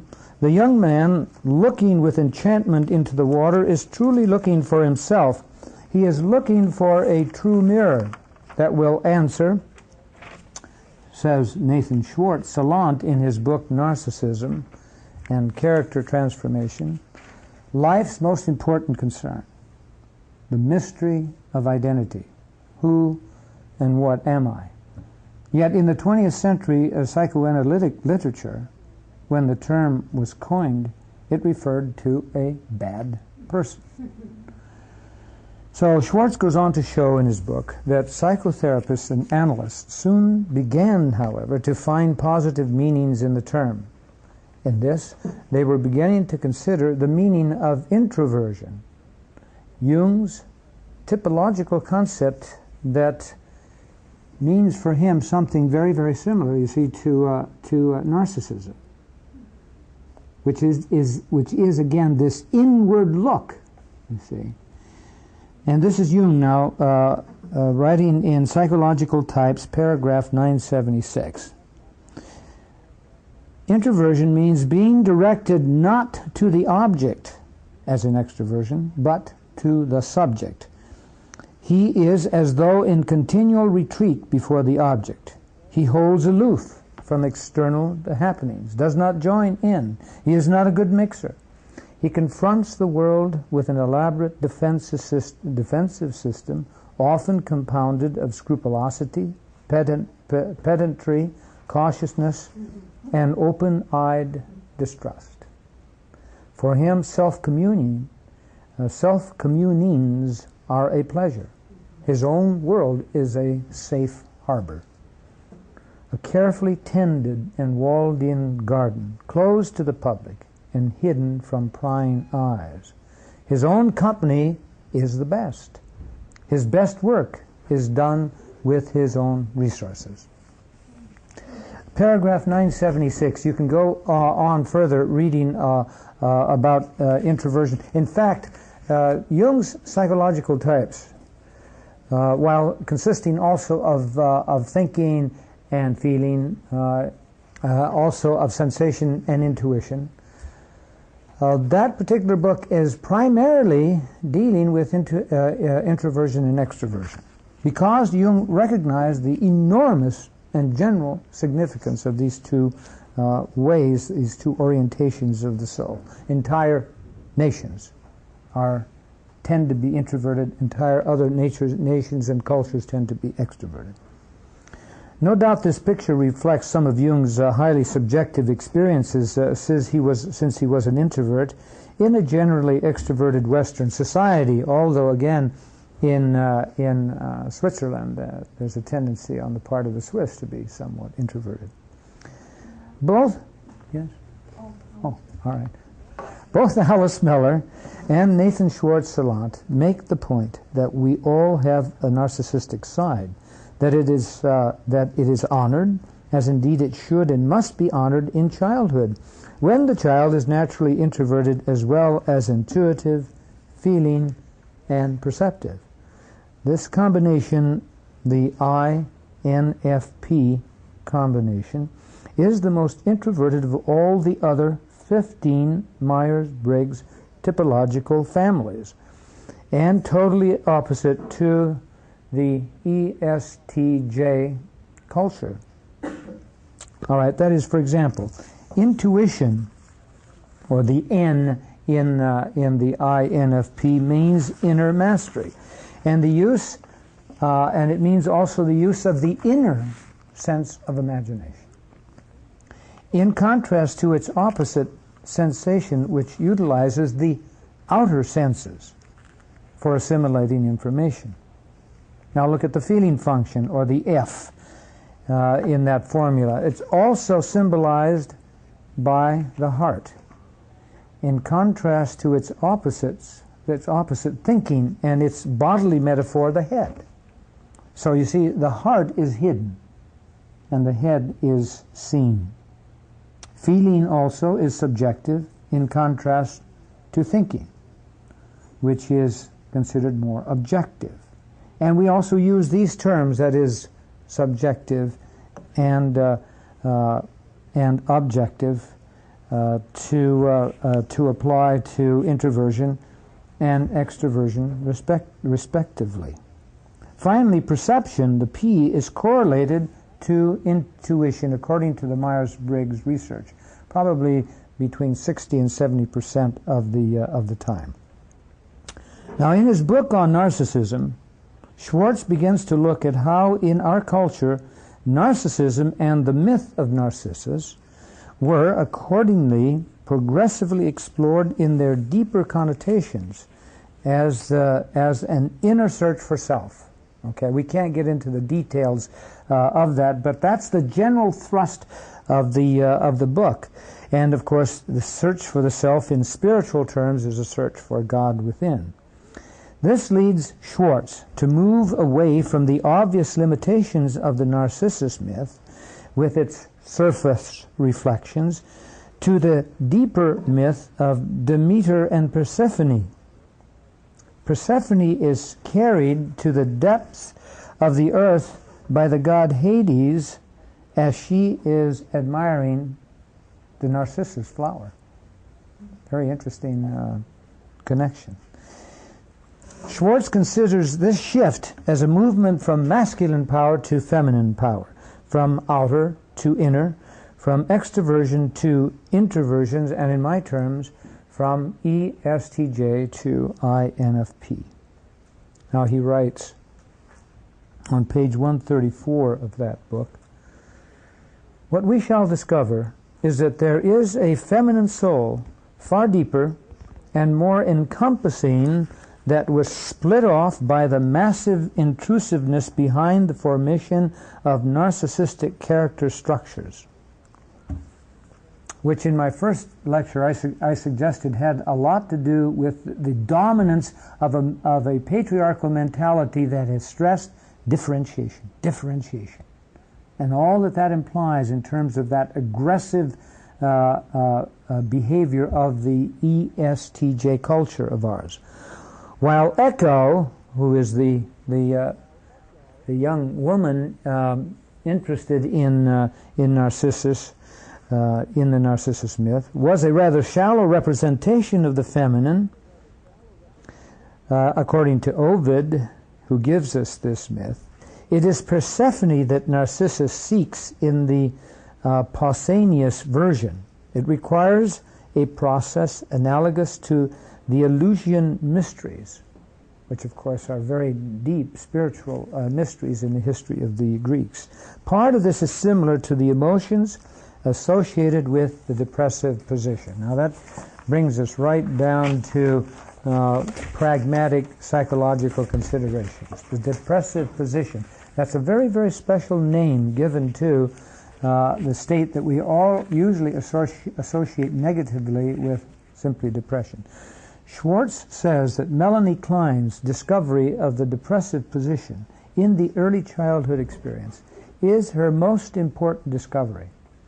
Our own first author we've been considering, Luigi Zoya, comments about this position.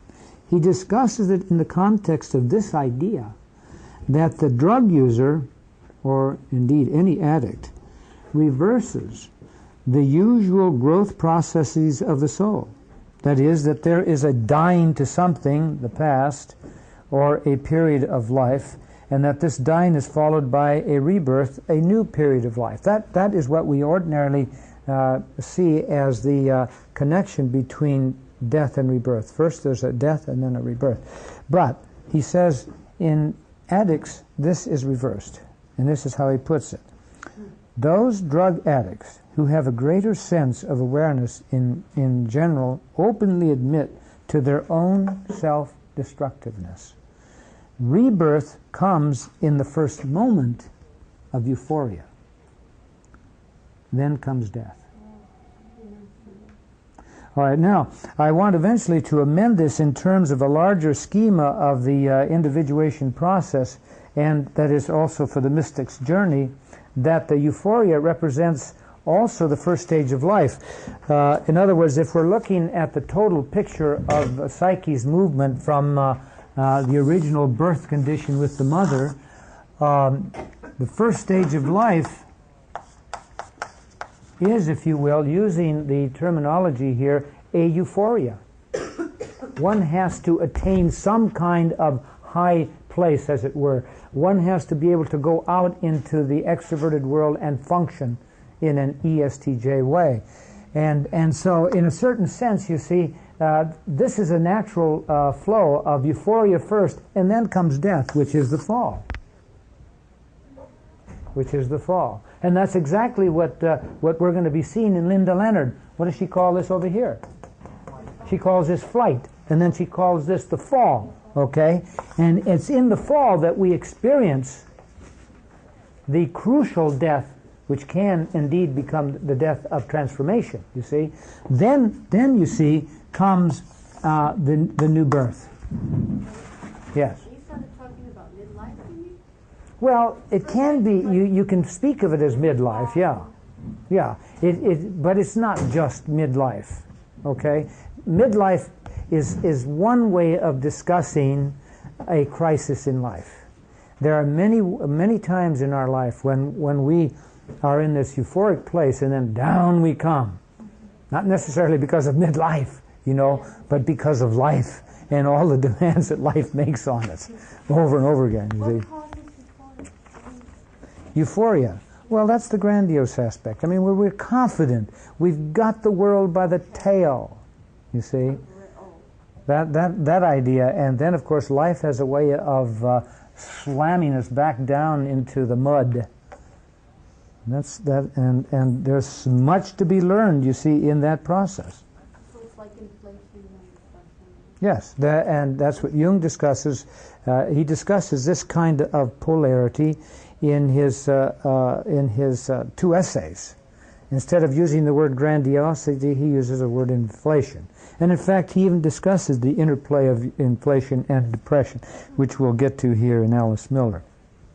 Now, sticking with our author and the depressive position, which becomes the true place of death and rebirth, you see, right down here. Zoya talks about Melanie Klein's view, okay? Now here's a quote from Zoya on page 63 of his book. According to Klein, the various possible experiences of depression in the life of an individual are patterned on a model experienced as a necessary moment in early infancy. This moment comes when the child perceives the mother in her entirety. She is no longer, for example, only the good mother, linked to the nourishing function of the breast, but an indivisible complex entity who is also perceived as being bad, and who arouses the child's aggression with her imposition of limits and restrictions. The child comes to know its mother as a whole person and becomes identified with her as a whole, real, and loved person. It is then that the depressed position comes to the fore. In other words, the child is experiencing the full humanity of the mother.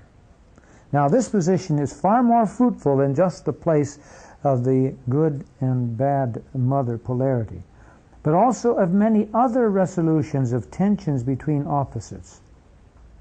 And that's what we're going to be dealing with in Leonard's book. Particularly, I ask that you think of them. Okay, what happens when we get off of our high horses and hit the ground and mix with ordinary humanity? Now, incidentally, at the end of this talk, we're going to look into the one case that is in Alice Miller's book.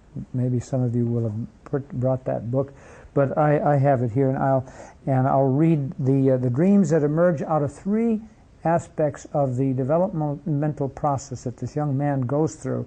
The only place, in fact, in Alice Miller's book where she shows a developmental process in their analysis, where crucial dreams illustrate that process. And what we want to do together is play with that and see how that illustrates an addictive situation, but also a healing one. Okay.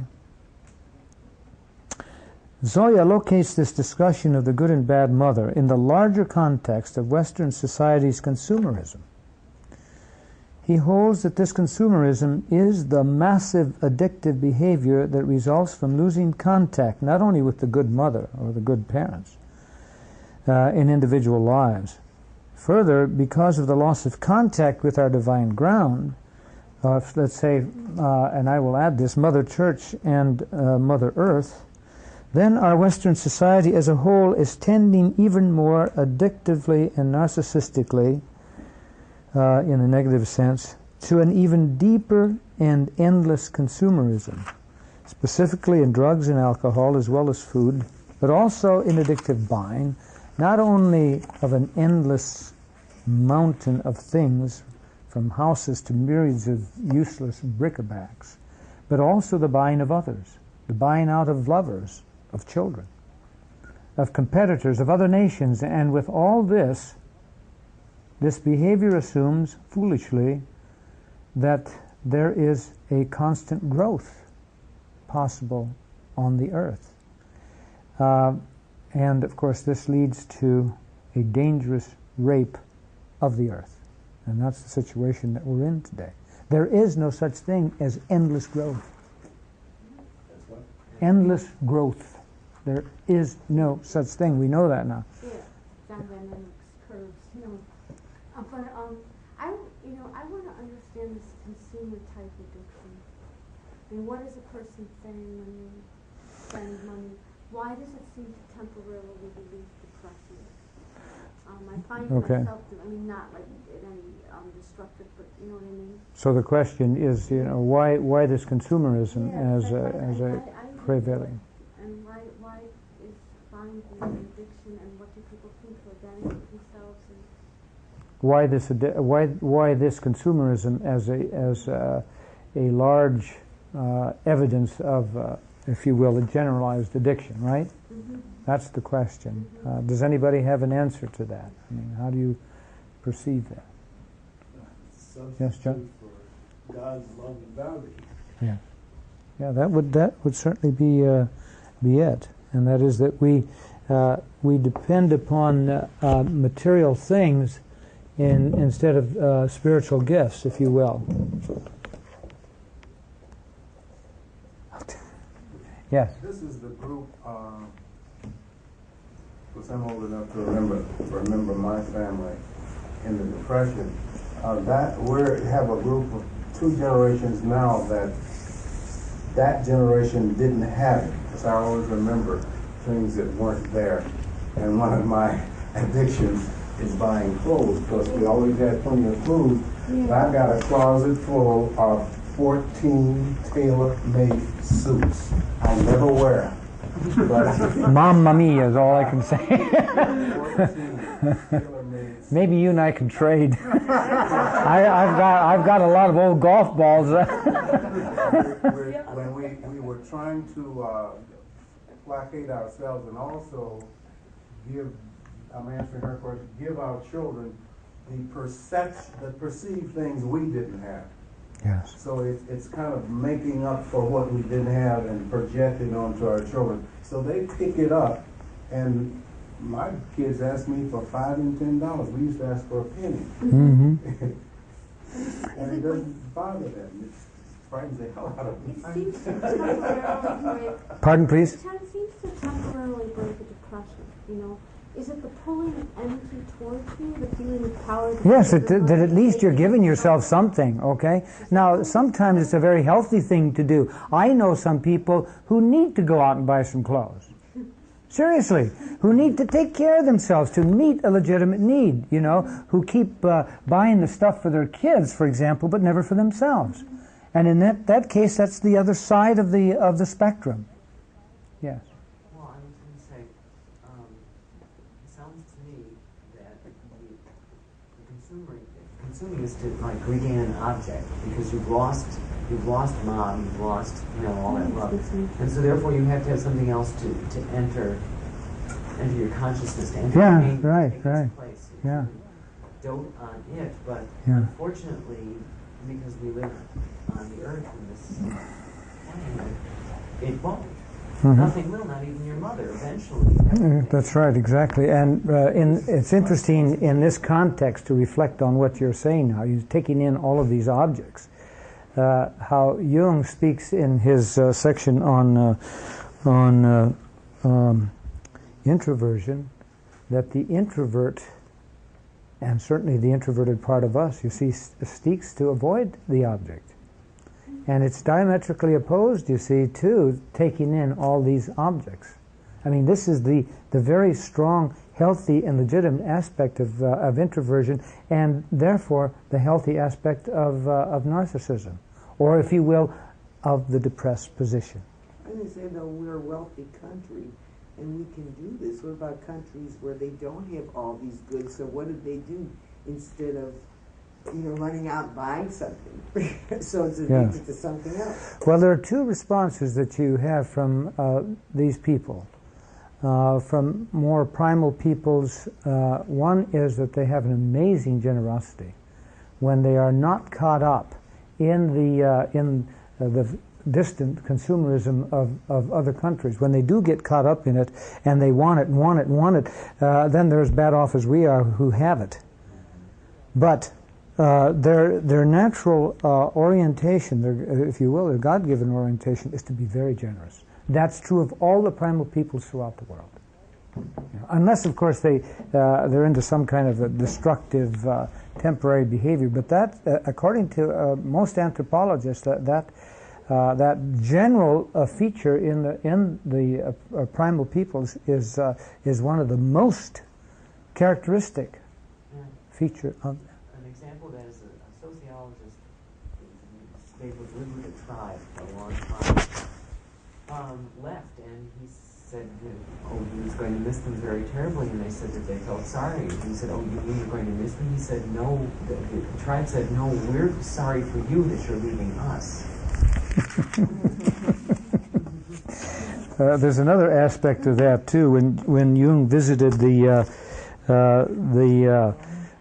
Pueblo people in New Mexico, this is a related kind of an issue. The chief said at one point to Jung, "You white people are crazy because you think with your head. We think with our stomach and our hearts."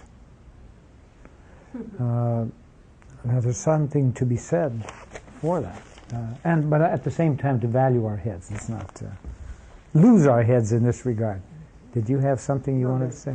Okay. All right. There's one more point that Zoya makes in regard to this. He says, culturally, this consumerism means that we are destroying not only ourselves, but also others, the entire earth, as our ecological systems and potentials are diminished and or are dangerously depleted.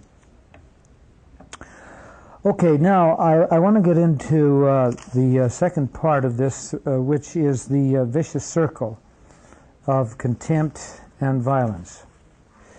In this section, we attempt to bring these broad panoramic views of both narcissism and addiction down to earth into the lives of each one of us. And this is where figures 2 and 3 are of importance here. Before getting to my view of the vicious circle, incidentally developed before I ever read Alice Miller, which is in figure 3, and which leads to the killer trial, I want to review again with you Alice Miller's vicious circle of contempt, which we touched on a bit last time, but we just barely got into it. And this is going to form a background of our thinking all the way through to the end of the course as we seek to integrate into Linda Leonard's book also, and integrate with the 4 paths of Eckhart, let's say, or any other path that you folks perceive as the narcissistic journey, if you will, and the narcissistic and addictive circle, and the healing circle or journey. If any other models that you have, please bring them in because we want to enrich our discussion as we go along more and more. All right, in our last session, I noted the two defenses that arise when parents are unable to mirror the legitimate needs, that is, the emotions and instincts of their children. These needs constitute what she and students of narcissism or self-psychologists such as Hans Kohut and Donald Winnicott called the true self.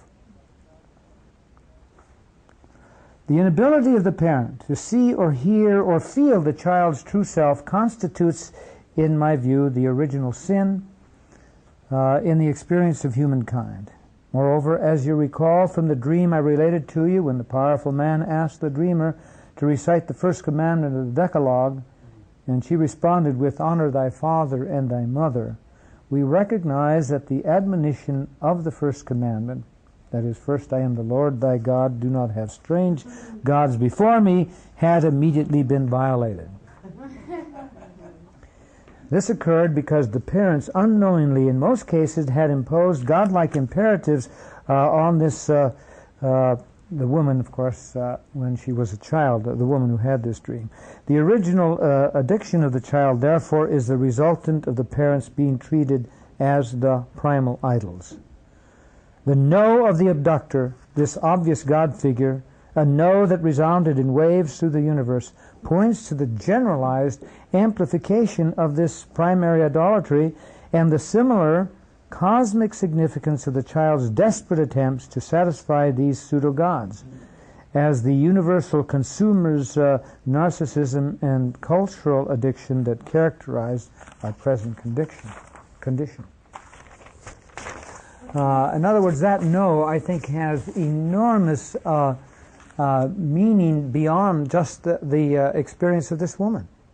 It's the kind of no that you and I can resonate to when we realize to what extent all of us have suffered this kind of displacement, if you will, of that fourth commandment into the first. I didn't follow how you got from that displacement to no. Well, you mean his reaction? Why he said no? The person who abducted this woman and said to her, "I will release you from this prison, if you will recite correctly the first commandment." Oh, okay. And when she said the fourth commandment, his answer was immediately this no that she experienced as an extraordinary wave of no's that were just going right up into the heavens. Have you ever experienced a dream like that? They're very rare, but when they happen, whoof, boy, do they strike people, okay? And there's a kind of a collective a quality to that kind of experience, which reflects, I think, the generalized problem that we deal with in our society. And you see, it has to be enlarged into the way we view our relationship with authority figures. And how in this so-called sophisticated democratic society of ours, we give an enormous amount of power to the so-called experts. Don't we? I think that our national leadership has taken a terrible advantage of this, and especially through what? Advertising techniques to sell themselves as person. What an incredibly shallow approach, you see, to authority. Yes. Well, on the other hand, though, they are making attempts to turn a lot of authority over to local and state governments. Yeah, well, some of that is happening. That's true. I grant that. But we're not getting too much citizen response, though, generalized citizens' response. They don't want to have it all because they want to have the states to have more power. Mm-hmm. Well, all right, I don't want to get into the political ramifications of all of this, the Democrat or Republican. Do you see this resounding no as a corrective? Yes, absolutely. Absolutely. Okay. The building of the first defense, okay, that we see here in Alice Miller's structures,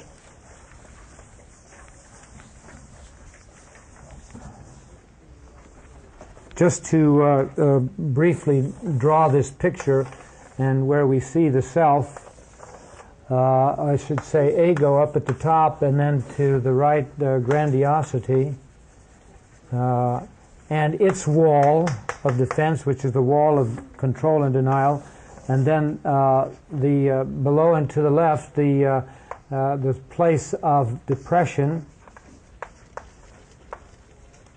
and its wall that locks away, you see, the true self. These we need to keep in mind the dynamic of this process, where, as she will point out, depression is the first line of defense, and therefore you see it's negative in the sense that it establishes that there's a terrible loss that I'm experiencing, but that's also the place to which one must return in order to get to the true self. Okay, this is the thrust of the discussion of what is called the depressive position. There's something positive down here, folks, in this dark, foggy place.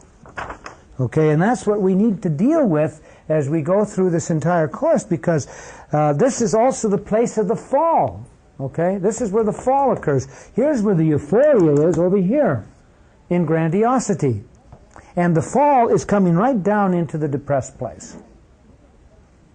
And either the place of entrapment, and therefore addiction, or the place of new creativity. All right. The true self, which now must be seen as going far beyond just pragmatic survival needs. That is, that in an archetypal way, those needs are specifications of a deeper need for that divine bountifulness in our first paradise, a place of total security and safety which every child in this world deserves, as the ground for risking the unknown, of experiencing the pains of loss as we grow into everyday life. You see, what we're talking about here ultimately is getting back to this paradise. This is paradise down here. We had a wonderful discussion in our child conference in the very last lecture on the book called The Secret Garden. I don't know how many of you have read it. But Susan Short, pardon please? Pardon? What was that? That's my secret. All right. The Secret Garden, yes. It's the. There's no point in getting into the details of it. Really, it's dealing with these kinds of issues that we're involved with here. But the point is that I'm making now is the idea of that the self, you see, is a sacred enclosure. All right, and that the self, properly understood in Jung's psychology, is not just some aspect of the psyche down here, but it also is the total enclosure of both consciousness and the unconscious. All right, now that's very important to keep that in mind. Yes. Is that picture you have up there sort of the way the ego-self-axis gets warped? You know, Ettinger's ego-self-axis. Gets warped? Yeah, you know, I mean, like there should be a flow between ego and self. Oh yes, of course. And it seems like, you know, I mean, it's so graphic. Well, what warps it, yes, you see, what warps it is this problem here in between, of course. You should have like a direct line instead of this other stuff. That's exactly right, and then the journey becomes a very shaky, quaky one. Yes. Sort of short circuits, right? It does. It short circuits. Of course, it does. The self never really gets into the ego. And vice versa, the ego has a terrible time connecting with the self, understood as an. See, the self is confusing. The self is an axis, is a polar opposite to the ego in one sense, but in another sense, it's also the enclosure of the entire psyche that makes it complex. Okay, yeah. The experience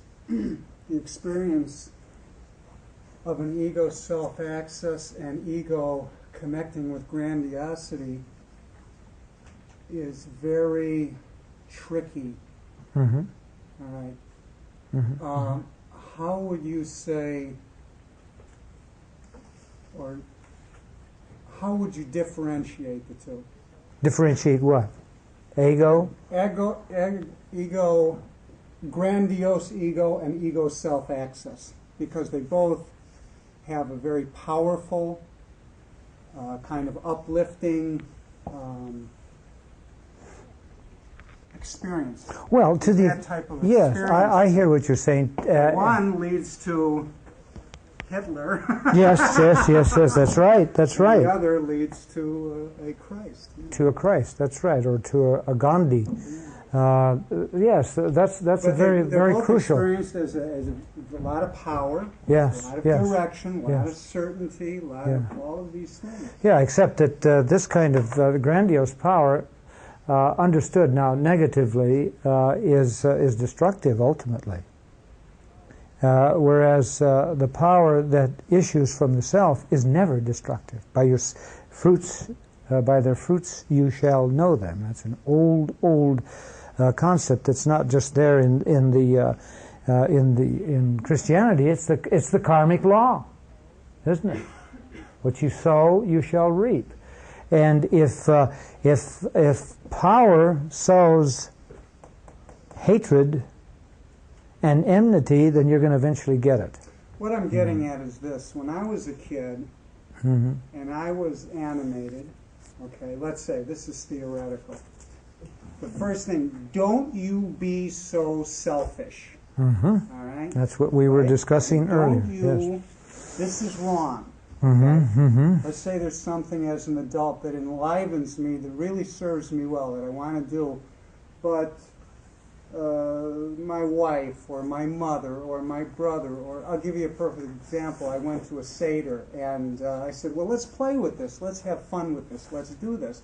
And they all came down on me like a ton of bricks. See? We got to be serious. This is religion. Then I say to myself, well, was I being grandiose here? Was I connecting with something real and meaningful? So it's very confusing. Yes, it is. It's not easy to delineate all of these experiences because, again, we are holding polarities. And one of the polarities that we have to hold is the tendency for us to get into a power position that is destructive in contrast to a power that is truly legitimate and healing, okay, as well as creative. So we've got to keep that in mind. Okay, this is a crucial kind of issue that we'll certainly be dealing with all the way along here. Okay, the child, according to Alice Miller, cannot live with all the pains of depression, which negatively include the gamut of powerlessness to sheer despair, of that total unworthiness that leads even young people to suicide, very young people to suicide, which is really quite awesome at times to see that in 7- and 8-year-old children. So the child must build another wall, the defense of grandiosity. Here pseudo-power resides. Here, instead of vulnerability, the young person tries to become invulnerable. Instead of experiencing depression's self-loathing, here one admires oneself and endlessly seeks admiration of others. From depression's introverted place, we have moved into a highly extroverted one, in Zoya's view, a manic consumerism, a natural reaction to depression's feelings of deprivation. Okay? Now, very crucially, from an introverted feeling place, we have moved here into extroverted thinking. As Miller notes, laurels are given to families, I should say, are given by families and schools for being the intellectual, but never for being the feeling person, using and developing playful imaginings and feelings, which are looked on very often contemptuously by parents. I mean, it's a tragedy that is true. All right. As a result, adds Miller, a lethal ingredient develops on the depressed side and reverberates into all the grandiose behaviors, that is, the pathology that she calls moral masochism. Okay. Now this is contained in her pages 44 and 45. She writes, he, the child, has especially severe standards that apply only to himself. Now, I have problems with this. I understand the severe standards, but that the child applies them only to himself. Anyway, this is what she writes. In other people, he accepts without question thoughts and actions that in himself he would consider mean or bad when measured against his high ego ideal. Others are allowed to be ordinary, but that he can never be. All right. Miller, in effect, is saying that one in moral masochism is trying to emulate the perfection of God, or following our thesis of original addiction, that the child is attempting to meet the felt perfectionistic demands of the parents. One woman describes how, in looking at a photograph of her dead father, I mean, she had this incredible moment where suddenly she broke into this a powerful lament, you know, saying to him, "Why did you drive me so when I was a child? Why did you insist that I always have the top grades? Why did you, when I was on my first job, push me to ask for a raise after only 3 months? Why have I been obsessed by workaholism all my life?" Now this is a woman who, when she came to me, was just sucked dry of blood from her face because of this compulsiveness. The why, the answer again, is that her father was driven by a similar inner perfectionism in his inner child, and he simply projected that expectation on his own children. This reality, which Miller also recognizes, goes against the surprising statement she has made above, that the inner masochistic child applies these impossible standards only to himself. I don't understand why she made that statement there, you know. Because eventually what happens is that the person who is perfectionistic is trying to get that same perfectionism driven down the throat of everybody else. My heavens, I'm dealing all the time with people who work for bosses who are that way, and who drive all of their employees crazy.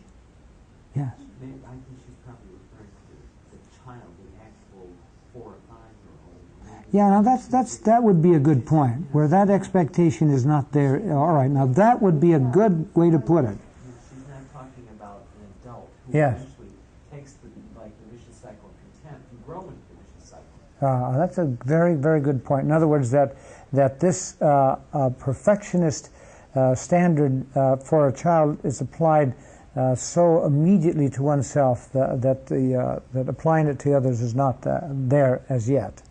Okay, good point. Yes, and then you. I think that in addition to adults, in addition to the child, the adult process of being contemptuous of myself is primary to the being contemptuous of others. In other words, I think that the being contemptuous of others is just a projection of Yes, you're right. So it that's seems right. to me that what she's doing is essentially going back to the stripped down essential version. Even Yeah. I would say See, the value of this moral masochism that she talks about is that it pinpoints the most fundamental hurt in us, in that narcissistic wound, down there in that depressed side. And what I came to call in my picture of the vicious circle, guilty feelings. Because you see, this is exactly what happens in moral masochism, because nobody can achieve these kinds of standards, and therefore one fails over and over again. And we know this in motivational research, for example, in industry, that if you set too high a standard for people, invariably they end up failing and reduces the morale of the company in very, very severe ways. Yes, you were going to ask. I think there are people, like she says, who will have high standards for themselves, and yet not feel that they can't impose that on other people. Yes, you are absolutely right. Now, you mentioned the people who need to go out and buy some clothes. Sure. I think that But would be an example.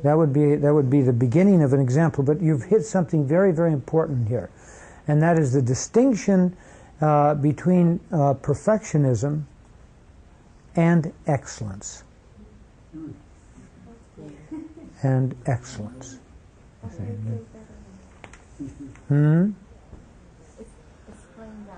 Well, I mean that there are legitimate standards that we can strive for that are not necessarily absolute perfectionist standards, but that represent, you see, high levels of achievement that we see in scholars and that we see in some athletes. I immediately, of course, I'm interested in sports, so Michael Jordan comes to mind. You know, this extraordinary ability that he has. He's not a perfectionist. He's just developed his excellence in basketball. You know what? What comes to me is it's partially how you hold the doing of it. Oh yes, there we go. I know. I watched polarities again. Yeah, I watched the. I don't know. I guess it was last night. The knee surgery where they replaced the knee. I'm not a surgeon. Oh. And it was on, and it showed the surgeon. Did you see it? And they have the plane down and so on. So he put the mold on and he put a replacement piece in. Checked out the polarity of the knee. Not quite right. Had to take everything out in order to reinsert that. Yeah, it's much more complex than my operation. But that is what has to be done. That's right. You're going to do that. That's right. So that's perfectionism. Yes, and that's I call it excellence. Yes. Yeah, because I thought about that, because there's a lot of things you have to do that way. Oh yes, especially something as crucial as that. But you I know. think it's how you hold it. Yeah, you can get stuck, you see, in a drive for the absolute perfection. You can get stuck in it. You're forgetting that side of you that needs to experiment, that needs to be playful. And a perfectionist individual, believe me, is never playful. Never playful. All right. Now, see, this is very, very important, and then we're going to take a break. The crucial point that must be made here is that the root of any addiction is found in this moral masochism, another way of saying the original addiction. Miller notes that there is a grandiose seed, you see, down here. The moral masochism is right down here in the depressed place, the depressed position. That the grandiose seed in such a perfectionism, you see, is already there. So that the very roots of our the depressed place leads compulsively to a grandiose place. To be top dog, to be superior to all others. Therefore, Miller writes on page 38, depression and grandiosity are merely, and this is her quote, the reverse of the other. Right, this is the dynamic vicious circle right here, you see. So she continues, behind manifest grandiosity, this is page 38, there constantly lurks depression, and behind a depressive mood there often hide unconscious or conscious but split off fantasies of grandiosity. And we will see the seed of depression in that very first set of dreams that we're going to deal with when you and I play together with this particular case. Okay? In fact, grandiosity is the defense against depression, and depression is the defense against the deep pain over the loss of the self. If you want that succinct place where she puts these two together, that's it right there, page 38. This vicious circle is the root of any addiction, I repeat. And the root of the vicious circle, says Miller, is that one has felt a loss of self. In Jungian terms, this means the big self. The self with a capital S, or in theological terms, the loss of one's divine ground, God, the loss of one's paradise, which is the atmosphere of the divine. Every addiction is, in effect, an attempt to recover this lost paradise within each of us, in all others, in all things. All right. In my work with ex-offenders, I began by working with a transactional analysis model. I think I may have asked you about that in earlier classes, or did I? Do you know what a TA is? Very simply, the three states of the adult, and that is that rational part of us that it remains relatively objective and cold in its assessment of reality.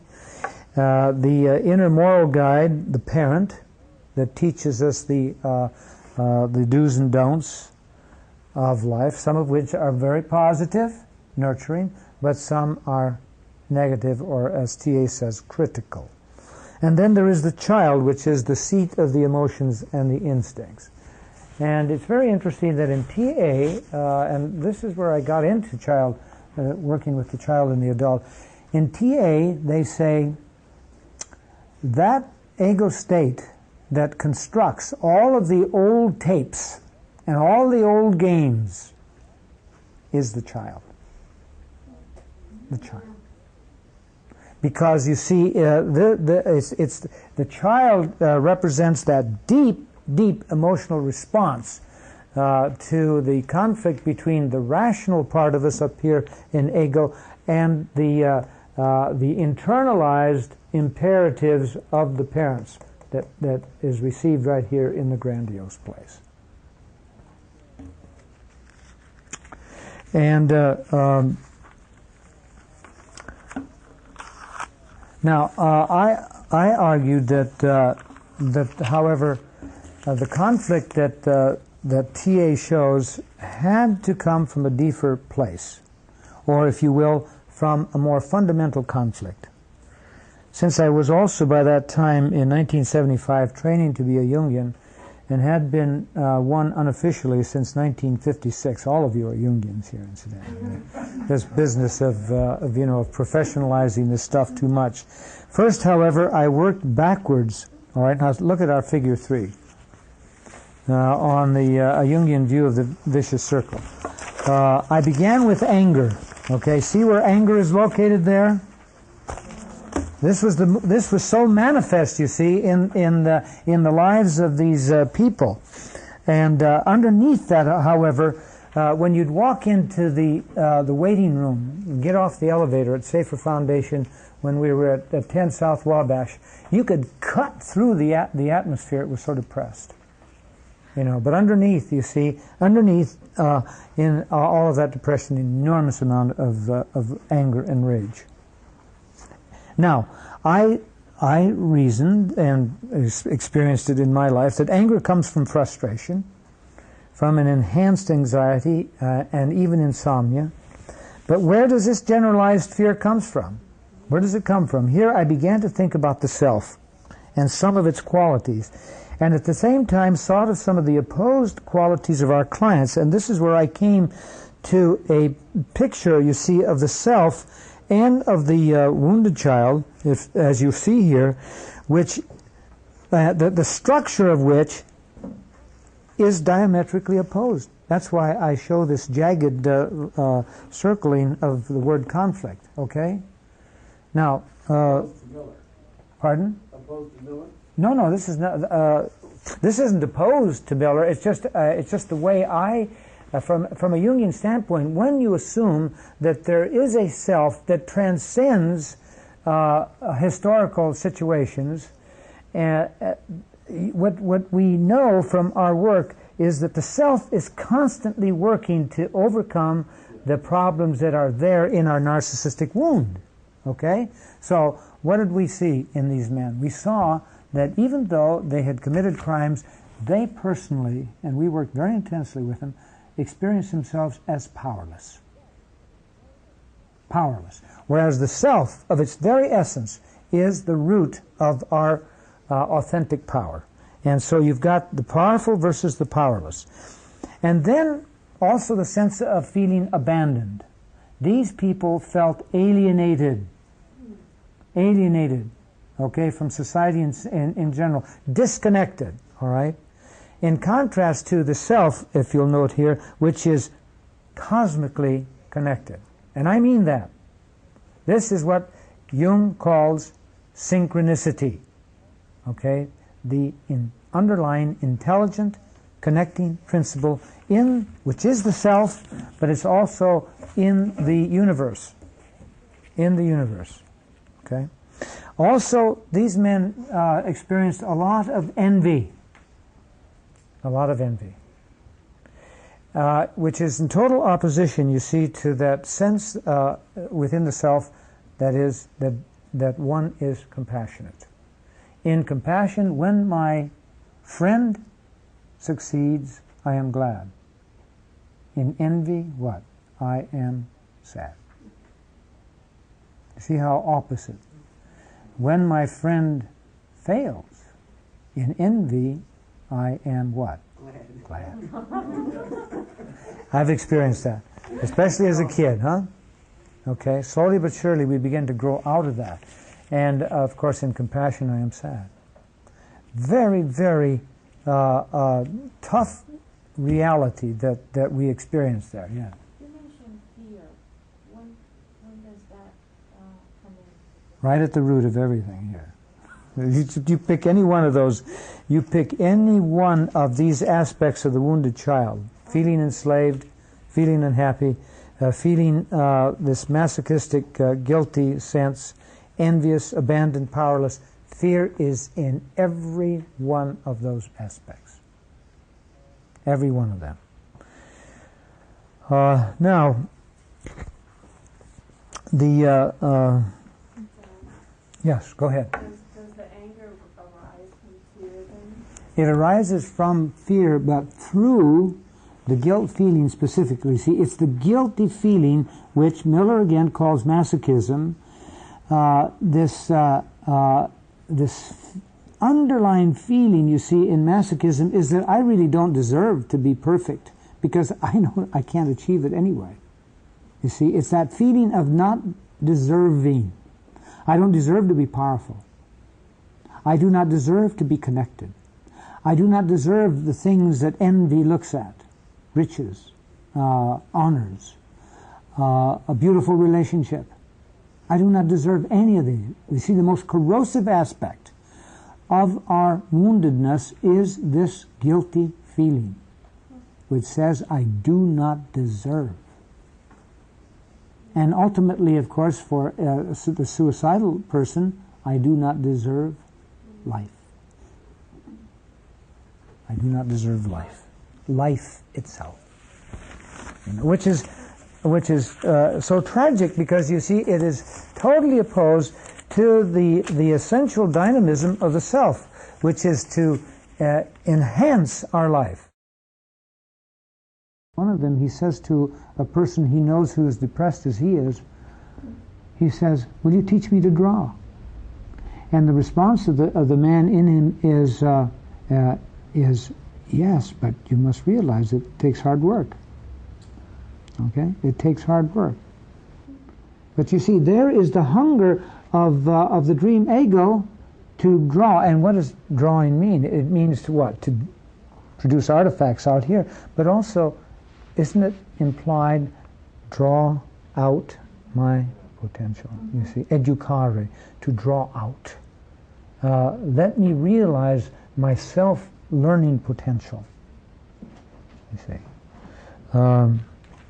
It's time for us to take a break. Why don't we do that? I have just about 3 more pages, and then we will get into our case, which I think we'll. That I missed as I was kind of playing with this out here.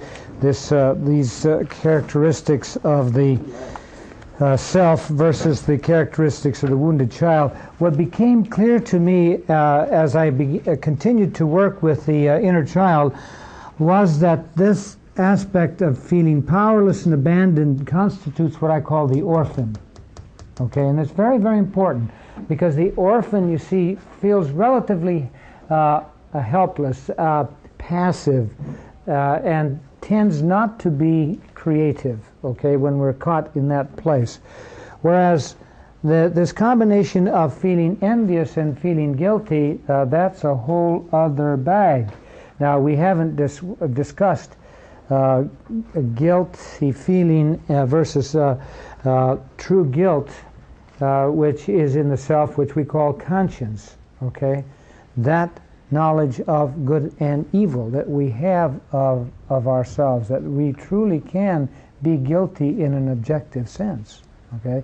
That's another opposite that we have in here that causes a fundamental conflict between the self and the depressed place or the wounded child place. Now, when you have this combination of feeling envious and feeling guilty, both of which are characterized by this feeling of I do not deserve, okay? This becomes a more lethal aspect of our woundedness. And so much so that it begins to take on the characteristics of the insidious, so that when one begins a creative process, then one begins to subvert it. The imposter child begins to subvert it. And an example of that is a woman who dreams that she has established a totally new relationship with her family, and suddenly some strange evil character comes in and just breaks up the whole relationship. And she feels again that she is on the edge of that family and does not belong generally in society again. And it totally devastates her. Okay. In other words, that creative effort that she engaged in and that the dream was representing now was somehow being undermined. It's that aspect of undermining, you see, which is the crucial aspect of what I call the imposter child. Okay. Now, what happens finally, too, is that at the very core of this guilty feeling is a self-punishing aspect. Now, that's something that's very, very important to keep in mind. Self-punishing, you see, it's a repetitive process. Now, and by virtue of that, you see, in our narcissistic woundedness, what happens? We become enslaved, you see, and this is the essence of our addiction. And in that enslavement, of course, we're very, very sad, okay, very, very unhappy. And in contrast, you see, the qualities of the self are always such that we experience on a deep level the feeling of being free and feeling happy. You don't create happiness, folks. You get in touch with and risk getting in touch with your true self, and that will lead to happiness, but you don't manufacture happiness. It's a resultant of a process of breaking through these wounded areas and getting in touch with the self. All right, now, when I began to work with this and saw this conflict, and I was working with so many men who had not only had, on the average, 3 or 4 years of imprisonment in maximum security prisons, but also had gotten into considerable difficulty because they were drinking a lot, okay, and using drugs.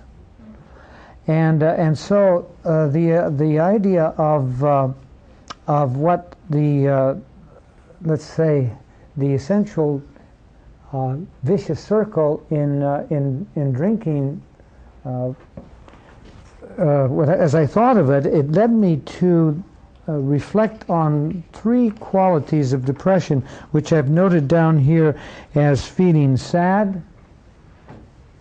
feeling small, and feeling low. This is figure number 3, okay? Where the essence of depression can be characterized with these 3 words: feeling sad, feeling small, feeling low. And so what happens? You take alcohol, and instead of feeling sad, you feel what? Glad. Instead of feeling small, you feel big. And instead of feeling low, you feel high. High. And then, of course, the very nature of alcohol is what? That it's a depressive. And therefore, down you come, you see, and you're into the same sad, small, and low place. Now, as I move from that, kind of fumbling to deal with this kind of a picture, it became clearer and clearer to me that every one of the other addictions that you play with have these same qualities. That you get into a high place, you get into a very, very euphoric place that I call glad, and that you get into a feeling that, boy, I am big. And that happens, and it's very, very interesting, in people, for example, in men who beat their wives. Have you seen studies of that? I'm not kidding. I mean, that these kinds of feelings that I'm on top of the world, when I'm beating my wife, or indeed when I'm beating children. Yes, Mary? Well, they're not, I wouldn't say they're all the same with alcohol. For example, I think I have a problem with overeating. I think what you want to feel when you're eating too much is full as opposed to empty. Well, that's another good polarity to bring into the picture then. Because a lot of people who feel depressed, and that's a very good point, also feel empty in their depressed place. But there's also a feeling of conquest. I mean, that's what some women report when they eat heavily. There's a feeling that I'm satisfying something within myself in some very, very primitive kind of way. So, and a lot of eating behavior too occurs in secret. I know one fellow used to sneak downstairs during the night and gobble up ice cream in big quantities, and he always felt a kind of a high because he was being sneaky. So I mean, but I think it's a very good point, though. You're introducing another crucial polarity here in terms of feeling full and feeling empty. A good point. Okay. Now, given this picture, it needs to be noted to keep in touch with Leonard's thesis that an addiction is a miscued creativity, and that all the qualities that constitute the self spell creativity, and those that constitute the wounded child a lack of creativity.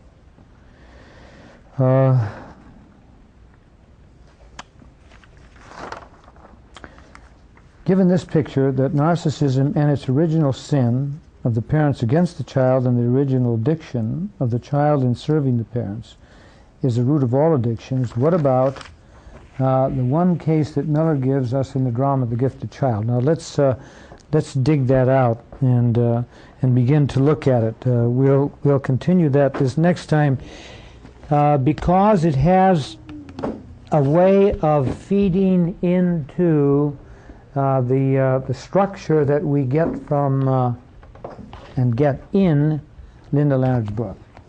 All right. How many of you have the book? A few of you. All right. Well, we really don't. I'll read the what she gives us here. I'll start with the first. Well, I'll read what she sets up as context here. A patient, this is on page 105, a patient who had sought a second analysis because of tormenting obsessions, all right, this is an addicted condition, repeatedly dreamed that he was on the edge of a lookout tower, that he was on a lookout tower that stood in a swampy area at the edge of a town dear to him. All right, now, what I want to say to you at this point is let's look and see what Miller says as a self-psychologist about this dream, and what this young man says also about the process that he moves through that illustrate a definite shift, a definite growth in this person as he moves through analysis. What further understanding of this process can we derive from Jung's psychology? Let's start paying attention to the symbols that we're picking up here. The lookout tower, for example, and the swampy area at the edge of a town dear to him. So we've got the tower, we've got the swampy area of the town. From there, that is on the tower, he had a lovely view, but he felt sad and deserted. Now this happened time and time again in a series of dreams. There was an elevator in the tower, and in the dream there were all kinds of difficulties over entrance tickets and obstacles on the way to this tower. In reality, the town had no such tower, but it belonged unequivocally to the patient's dream landscape, and he knew it well. In other words, this is psychic reality. It has nothing to do with the geography of the town which he knew and loved out there. All right, so now that's the first dream. Now, where is that dream located here in this structure? Where do you think it's located? Yeah, it's located right up here, dream number 1. Why? Because it's an obvious high place, huh? And not only that, the tower is a human-made construct, and like other human-made constructs that enable us either to move ourselves, and that's what ego does, and enables us to see a large picture, and ego also does that.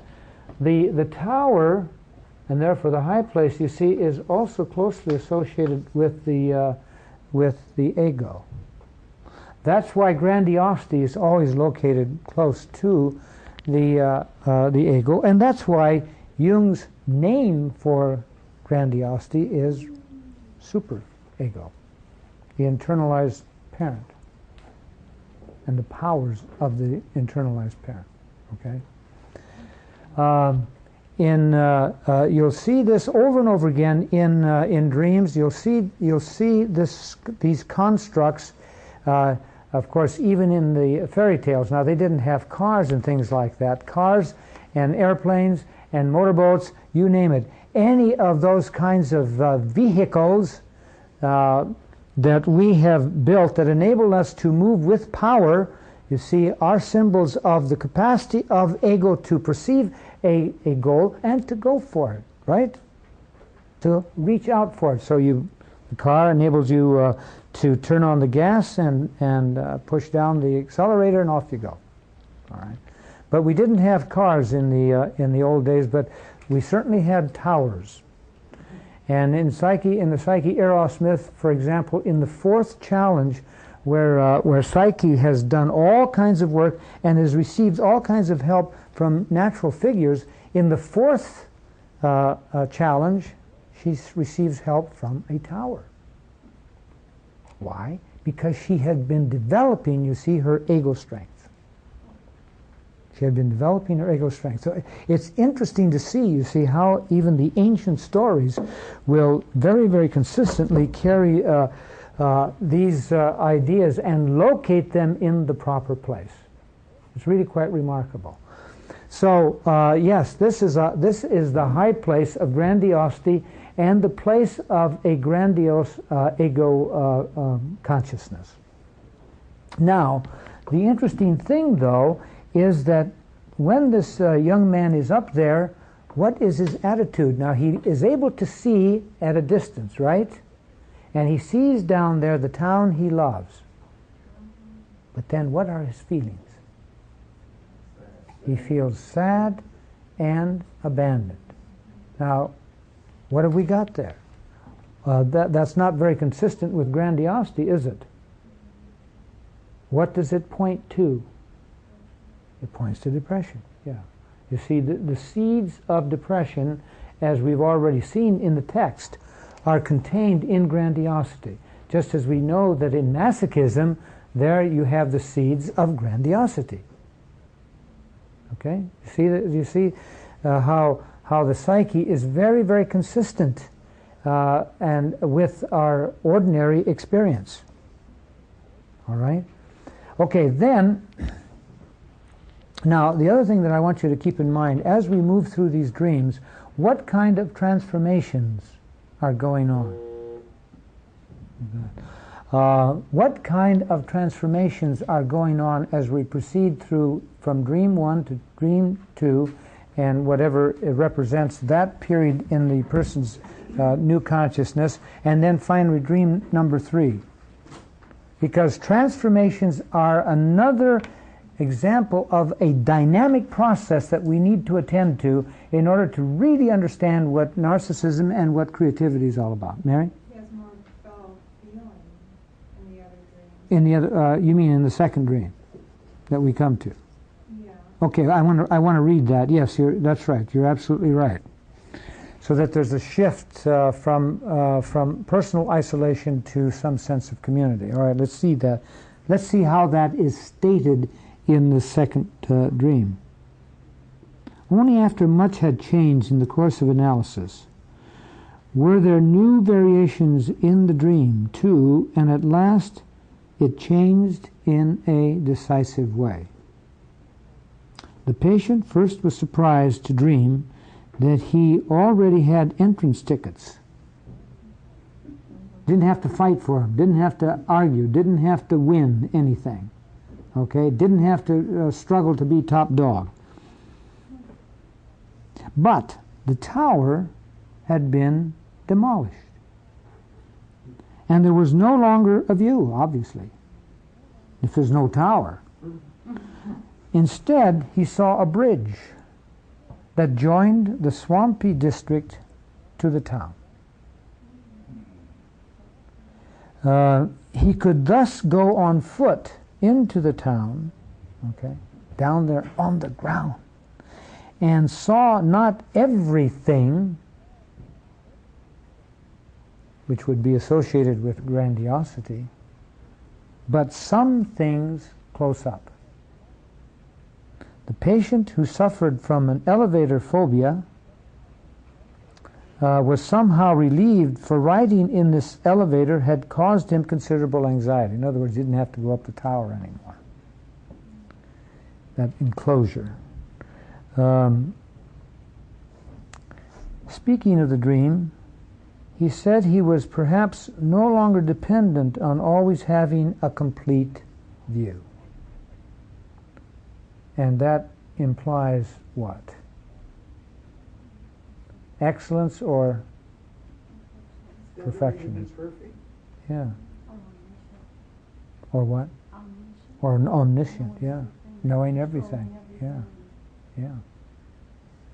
There is an aspect of the psyche that does know everything. Yeah, but it's when you have to know.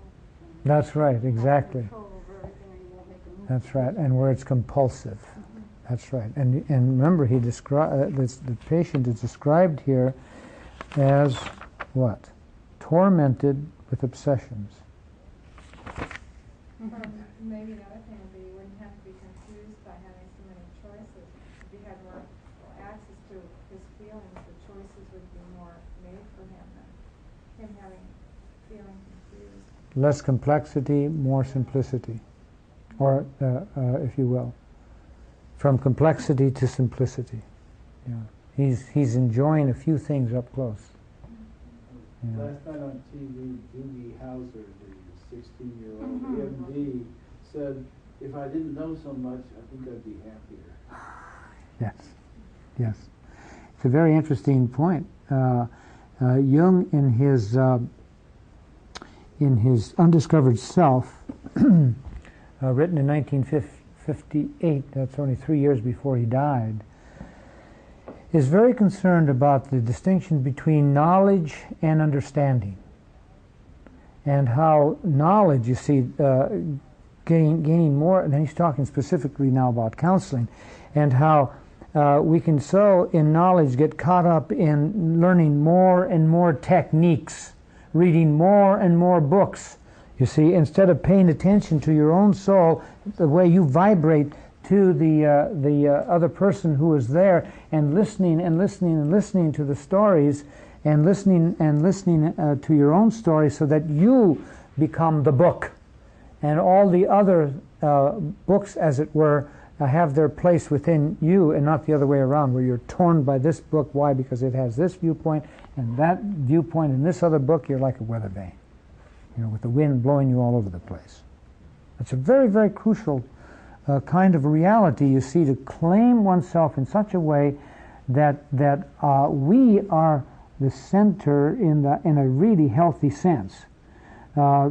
Newman, Cardinal Newman, one of the great minds of the 19th century, wrote a book which is still a classic today, called The Idea of the Universe. Of the university, excuse me. And what he said of the university was simply this, and that is that this is the place where one goes and has to take courses here and there, and you've got to read this book and read that book and that book. That's not the essence of the university. It's you having an idea that interests you. And where you let that idea become the center, the magnet, you see, that draws all of the relevant ideas that you get from this book or this professor or this conversation with fellow students. And that when one has found that center of interest, then you are truly involved in education. You are drawing out, you see, the book that is already inside of you. That makes an enormous sense, you see, in terms of understanding the self, because the self is that center. Is that center. Okay? Now, let's read on. The patient was the more astonished when toward the end of his analysis, you see, he thought he had made it when he came down here into this place here. And we need, after we've gone through these 3 dreams, and I want you to think about them for next time, we need to think about other subtle ways in which some fundamental transformations are going on from here to here. Mary noted from complexity to simplicity. Okay, that's a very, very important transformation that is going on. What are the other transformations that are going on from that high place in dream number 1 down to this place here, you see, on the bridge, which is an interesting concept in itself in terms of bridging into the self. And then what we will find as a very, very significant 3rd dream, which we're coming to now, which is very definitely in its substance a self dream. Now keep in mind that every dream is an expression of the self, and the self is the director, the self is the author.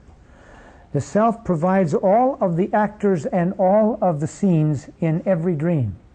But there are certain dreams that, if you will, present the director. Suddenly we're looking at the director, okay? Does that make any sense to you? Mm-hmm. It's very, very important to realize that distinction. Okay, Mary? No. Oh, okay. So he dreamed that he was suddenly sitting in the elevator in the tower again, and was drawn upward as in a chairlift without feeling any fear. Another transformation. He enjoys the ride, got out at the top, and strange to say, there was colorful life all about him. It was a plateau. All right, now, I want to stop right there. It's no longer a tower. It's a plateau. Is that a high place or a low place? It's a high place, okay? And it's flat, and there's all kinds of space up there. What's the difference between a tower and a plateau in the psyche? What does it signify? More power.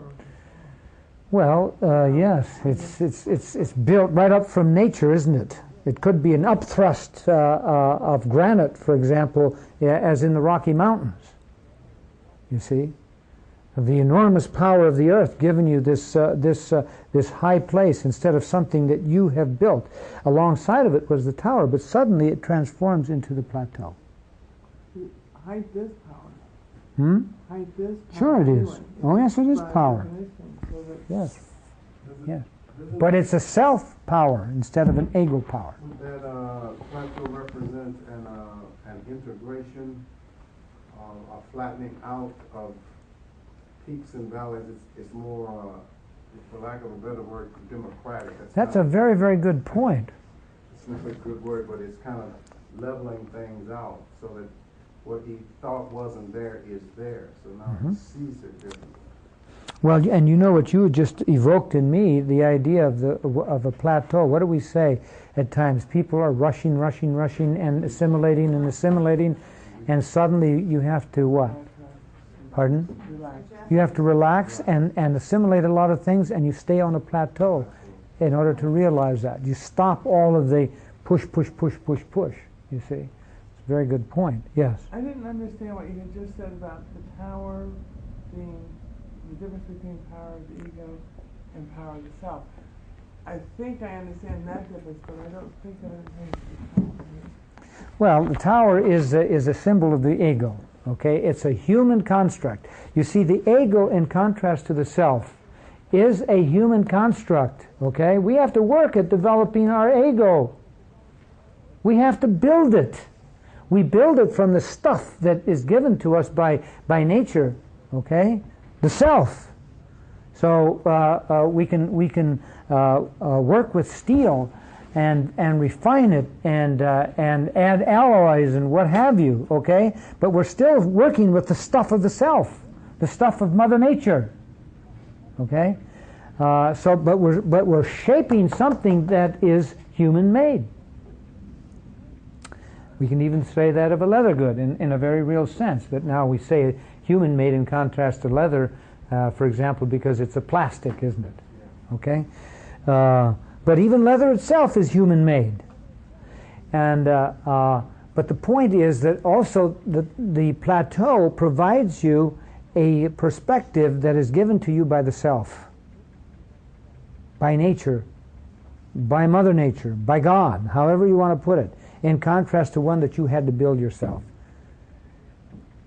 And in dreams and in fairy tales, that idea of having a place that is easily accessible instead of one that you have to work at all the time is also there, you see. So that there's also the paradox, the implied paradox of hard work and the givenness of our talents and of our natural gifts. And that to be in touch with those natural gifts is a very, very wonderful thing to do, so that you don't have to just drive yourself in workaholism all the time. Also, tower is very isolated, where it sounds like on the plateau, there's a lot of room for things or people to communicate and come and go.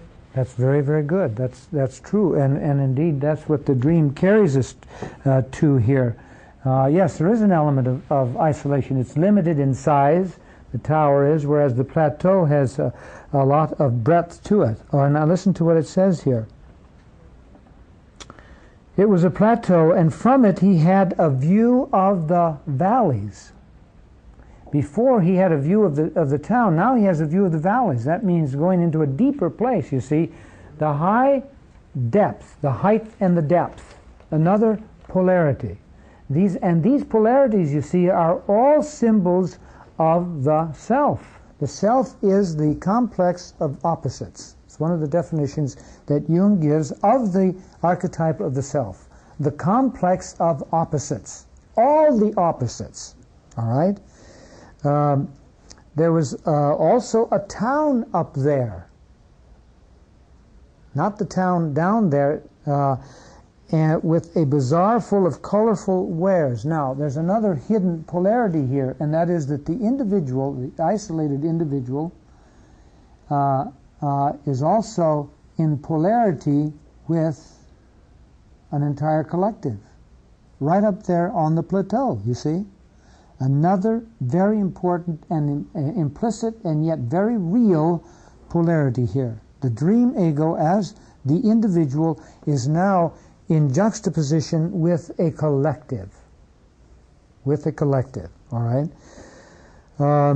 There was also a town up there with a bazaar full of colorful wares. Okay? A school where children were practicing ballet, and he could join in, this had been a childhood wish, and groups of people holding discussions with whom he sat and talked. All right, now there are hidden and also obvious polarities here. A bazaar full of colorful wares.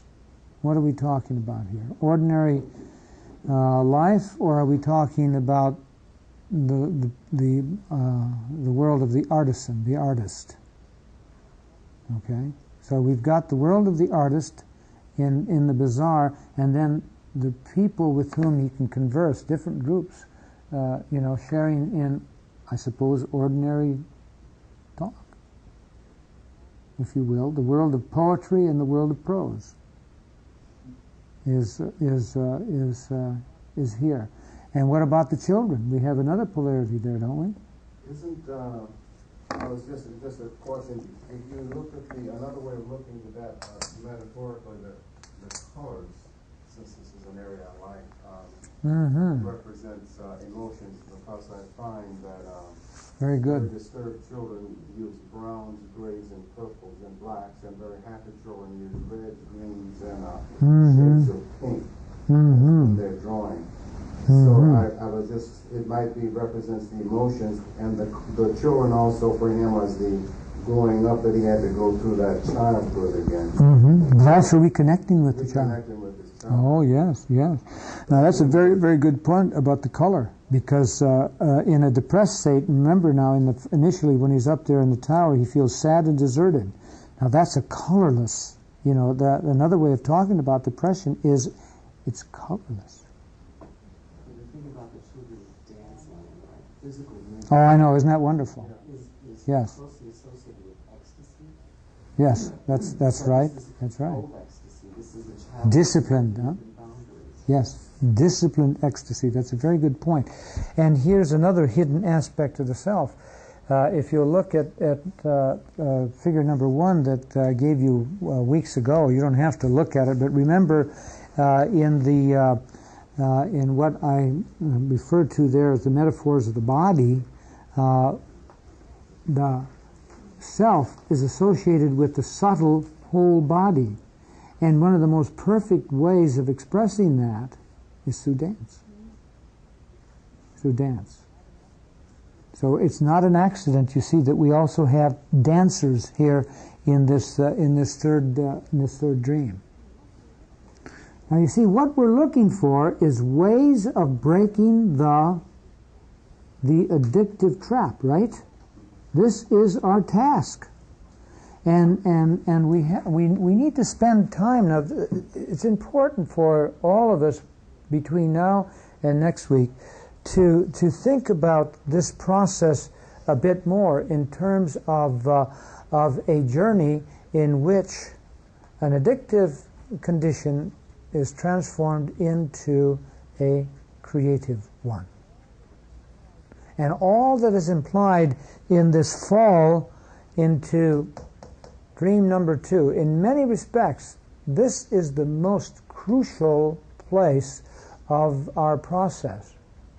This is where either you get stuck or you begin to move towards the kind of creativity that is represented in dream number 3, which is taking us from here right back up here. Okay, so that actually dream number 3 should also be shown, well, I don't know, I'd show it right up here. Up in this high place in consciousness, where even on a conscious level, there is the experience of holding all polarities, and where you leave the realm of of hard, rational work that he was doing over here, you see, and where you've entered into the realm of contemplation here, where you are looking at things up close. And by virtue of that, where there's a transformative kind of work now in which the disciplined, ordered activity of work is also integrated with love and play and pray. Okay, and that's you'll see that in our number one, our figure number one, but also you'll see it very, very much developed here in figure number 4. Okay, where these 4 activities are emphasized. All right, now what we need to do is to move towards Linda Leonard's book, and in that reflection on her book and on this journey that is so, I think, beautifully illustrated in these 3 dreams. I was amazed to discover this process in Miller's book.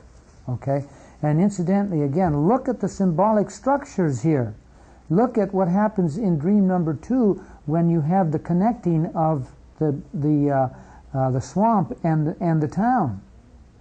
This is feminine country, folks. When you're doing all of this fighting, this is the negative aspects of our masculinity when we're so aggressive. Where we're in that ESTJ world.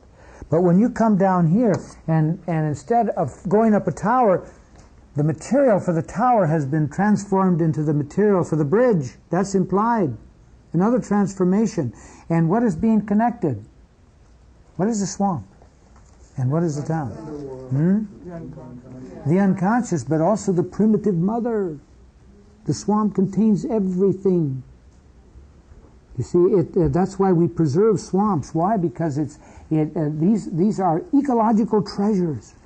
All kinds of new stuff is emerging from the swamp, and there is a dense interplay, you see, of so much of nature in the swamp. Now you can get stuck in it, okay? But the bridge connects, you see, the primitive feminine with the civilized, the cultural feminine, the town. So I want you to think about that, and then let's start applying this process to the 12 steps. Okay, now I titled this last lecture, The 12 Steps, Healing the Original Addiction, a Jungian Approach. In this final lecture, I want to begin again with a short portion of a poem by T.S. Eliot, which I read to you in my first lecture. Go, said the bird, for the leaves were full of children, hidden excitedly, containing laughter. Go, go, go, said the bird, humankind cannot bear very much reality. At that time I also asked the question, can we bear enough reality so as to overcome our addictions and help others to do so?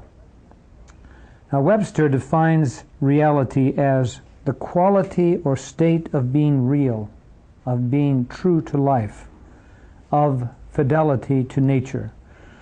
I would add in our terms, being true to the God archetypes in us, all rooted in the self.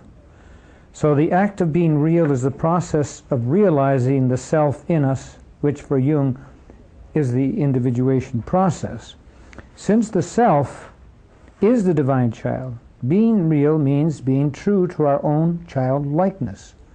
This is the reason Eliot talks about reality in the context of poetic metaphors such as the leaves being full of children, hidden excitedly, containing laughter. I hope now it is clear to all of us that what we call addiction or negative narcissism is the refusal or the inability, the ignoring or the ignorance of being true to life, true to the creative divine child within. Addiction is another way of saying what Jung says of neurosis, that it is the refusal to accept legitimate suffering, or, if you will, legitimate change. You know, somebody has said, I don't know who said it, that it's not the number of years but the number of changes that enable us to become mature.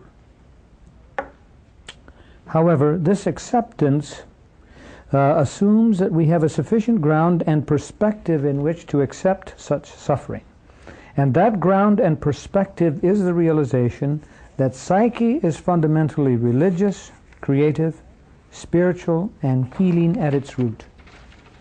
This work in addictions, and my work generally on understanding and healing the wounded child within, convinces me that Jung's famous statement to the effect that he never dealt with human suffering in the second half of life without finding at its base a religious problem, I think is too modest a statement. If we take seriously the idea and experience of an original addiction, the projecting on our parents the numinosity and the authority of the self, the God within us, as Jung wrote, then all of our human suffering is a spiritual or religious problem.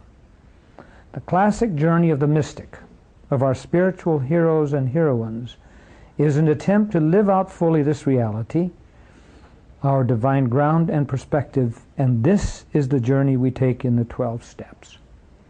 The 12-step journey is an attempt to overcome the original sin of our parents and their parents, understanding original sin and what it supposes. Losing our original blessing must be correctly understood in order to overcome our original addiction.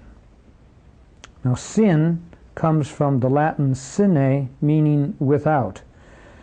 And spiritually or theologically, that's expanded into sin, meaning missing the mark or the center. The center in the religious traditions is God, or as our scripture says, the God image within. And in Jungian terms, the self. Now, I want to say something that may offend some of you or may surprise you, or maybe you believed it all along. In classical Christian theology, it is maintained that Jesus alone as the Christ is the sinless one, just as in the Jewish theological tradition, the Messiah to come is the sinless one. I want to say to you that you and I, all human beings, are essentially at root sinless, no matter how badly we may be still caught in our original addictions. This assertion can be simply stated in the form of a logical structure or syllogism. I think it's the first one I've ever created in my life. A structure that I add is based on experience and not just pure logic. It goes like this. Original sin is missing the mark, missing the numinosity and power of God as our center and ground. If, therefore, one is in the center and ground, one is sinless. But the self is the center and ground of each of us. Therefore, the self is sinless. And therefore, each of us at our core is without sin. If we look carefully at all religious traditions, classical or primitive, we always find this truth. In one stroke, for example, Jung saw this in both Meister Eckhart and in the Hindu scriptures. And this is from his Psychological Types, paragraph 411. He says there, strangely appealing is Eckhart's sense of an inner affinity with God, when contrasted with the Christian sense of sin. We feel ourselves transported back into the spacious atmosphere of the Upanishads, which are the Hindu scriptures. The Christian sense of sin that Jung refers to here is the original sin, or fall redemption tradition that has so prevailed in Christianity for so long, as part of our negatively understood patriarchal culture. However, hidden always in the Judaic-Christian tradition is the same spacious atmosphere of the Upanishads, which many are now calling creation spirituality. For example, Psalm 22 begins with a terrible lament, my God, why hast thou forsaken me?" One of the utterances of Jesus on the cross, and certainly the cry of every addict. However, the psalm continues, "Yet you are enthroned in the holy place, a glory, O glory of Israel. You have been my guide since I was first formed, my security at my mother's breast. To you I was committed at birth. From my mother's womb you are my God." In the preface of John's Gospel, in the New Testament, we read that everything is infused with dabar, the creative word. That this word becomes flesh in Jesus, who is our light. That this shines on in darkness, a darkness that did not overcome. The preface ends with the promise that whoever accepts the word, the Christ as the healing word, he is empowered to become children of God.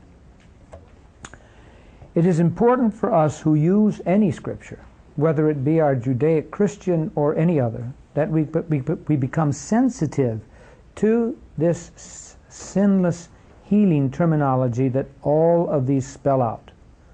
The God within us, or the self. Thus, the self is the holy place. The self is the guide. Who doubts this? Any one of us who takes seriously our dreams or synchronistic experiences. The self is our security. Now, and recall the woman who threatened suicide, who thought life was drowning her, and then she dreamt that she was on a boat and she was trying to sink the boat, and the boat was what? Unsinkable. The self is our light that shines on in darkness, and this is what Leonard's book is crucially concerned with. That we creatively hold the dark so that the light will emerge. The self is Christ as the healing word, or our inner book of life. Finally, the self is the womb of the mother, the ever-fruitful collective unconscious, out of which emerge the children of God, endlessly playing in the leaves, in all of nature, hidden excitedly, containing laughter. All of this means, again, that each of us, in our true self, are sinless, and therefore we all can participate in healing the original sin and original addiction, overall, the destructive codependency that is passed on from generation to generation. John, would you turn this off at this point? We have seen how this codependent realm of psyche is constituted, in narcissistic terms, as the depressive position near the self, which is our ground, and the grandiose position near the ego, symbolized usually by manufactured things, particularly those that enable us to see from high places, such as the tower that we had in Miller's series of dreams, or the airplane, or those symbols that enable us to move, to make decisions, such as cars, boats. We are reminded that these constructs are made from the substances of the earth, of the self, and that humans can only reshape consciously what is given to them from nature. Therefore, always we're reminded that we are co-creators, that this gift is given to us directly from the self, from which comes our very inspiration even to be co-creators. So in a visual charting of the psyche, we can show co-creative as associated with the self, here at the base of the psyche. At the top, as it were, of the psyche, we must show another cooperative reality, that is, our co-responsibility for both healing the original sin and the original addiction, that originate respectively in the grandiose and depressed positions. And we are also co-responsible for fully utilizing all the images and feelings, the insights and energies that emerge from the co-creative realm of the self. Now take the dream of the unsinkable ship. The woman who gives us this dream was in the midst of a deep suicidal experience, feeling as if she wanted to end her life. The feelings of despair are the very abyss of our depressed place, and the desire to end our life the very height of grandiose hubris, the ultimate act of the wounded child aspect that I call the imposter, and that if not attended to becomes the killer child. In the dream, her dream ego was attempting to sink the ship, and she finally realized that the ship was unsinkable. The self, as inner creator, had given her this dream, had given her the realization that the self, even in consciousness, the witnessing consciousness, is indestructible. And in a very mysterious way, our human creativity, however always emerging from the self, had cooperated in creating the unsinkable ship. Her co-responsibility involved all four of what I call the human behaviors: work, love, play, and pray. She needed to seriously work the dream, especially to confront the inner parents, whom she had incorporated into the grandiose place as the hurting original sinners. She needed to work with the imposter killer child in conjunction with a tough love, yet a forgiving, compassionate love. She needed to use her imagination further in learning to play on and in that ship, to take hold of its power and its steering, and to travel to surprising, exotic places. Finally, in prayer, she needed to mobilize her sense of awe and wonder that she had received such a powerful, healing dream in the midst of her despair. She needs to bow in humility before the God who seemingly threatens to drown her, only in order to help her discover that the same God holds the ship afloat. That if she trusts the primordial waters, she realizes that her very body and psyche, as integrated whole, will always stay afloat, or can even explore the depth at will. She needs to realize that the very dream itself and the ship, as the dynamic and structure of self respectively, constitute the original blessing in which we, as divine children, are initially born. This 12-step process and the AA-type meetings are another way of describing this dynamic 12 steps and the structure, the meeting itself, the childlike process, and the mother womb that is the self. In terms of the above dream, the meeting and the content of the 12 steps are like the ship. And the very dynamic of the 12 steps, both as a linear process and a depth probing, when the steps are really worked in breadth and depth, constitute our fully utilizing the ship, the self, so that with its power and structures we can heal the original addiction. Okay, now I want to give you another dream which changes our metaphors and particularly focuses on the child within. I consider the dream clearly a synchronistic event because it came last week from a person, young person I'm working with, and it belongs to all of us. It really fits our needs here. It's very simple and short, but enormously significant. And this is what the dreamer reports. I am with an old grammar school buddy of mine named David. However, I am my present age 26, and he is about 8 or 9. We are sitting together, and I am teaching him the meaning and use of the 12 steps.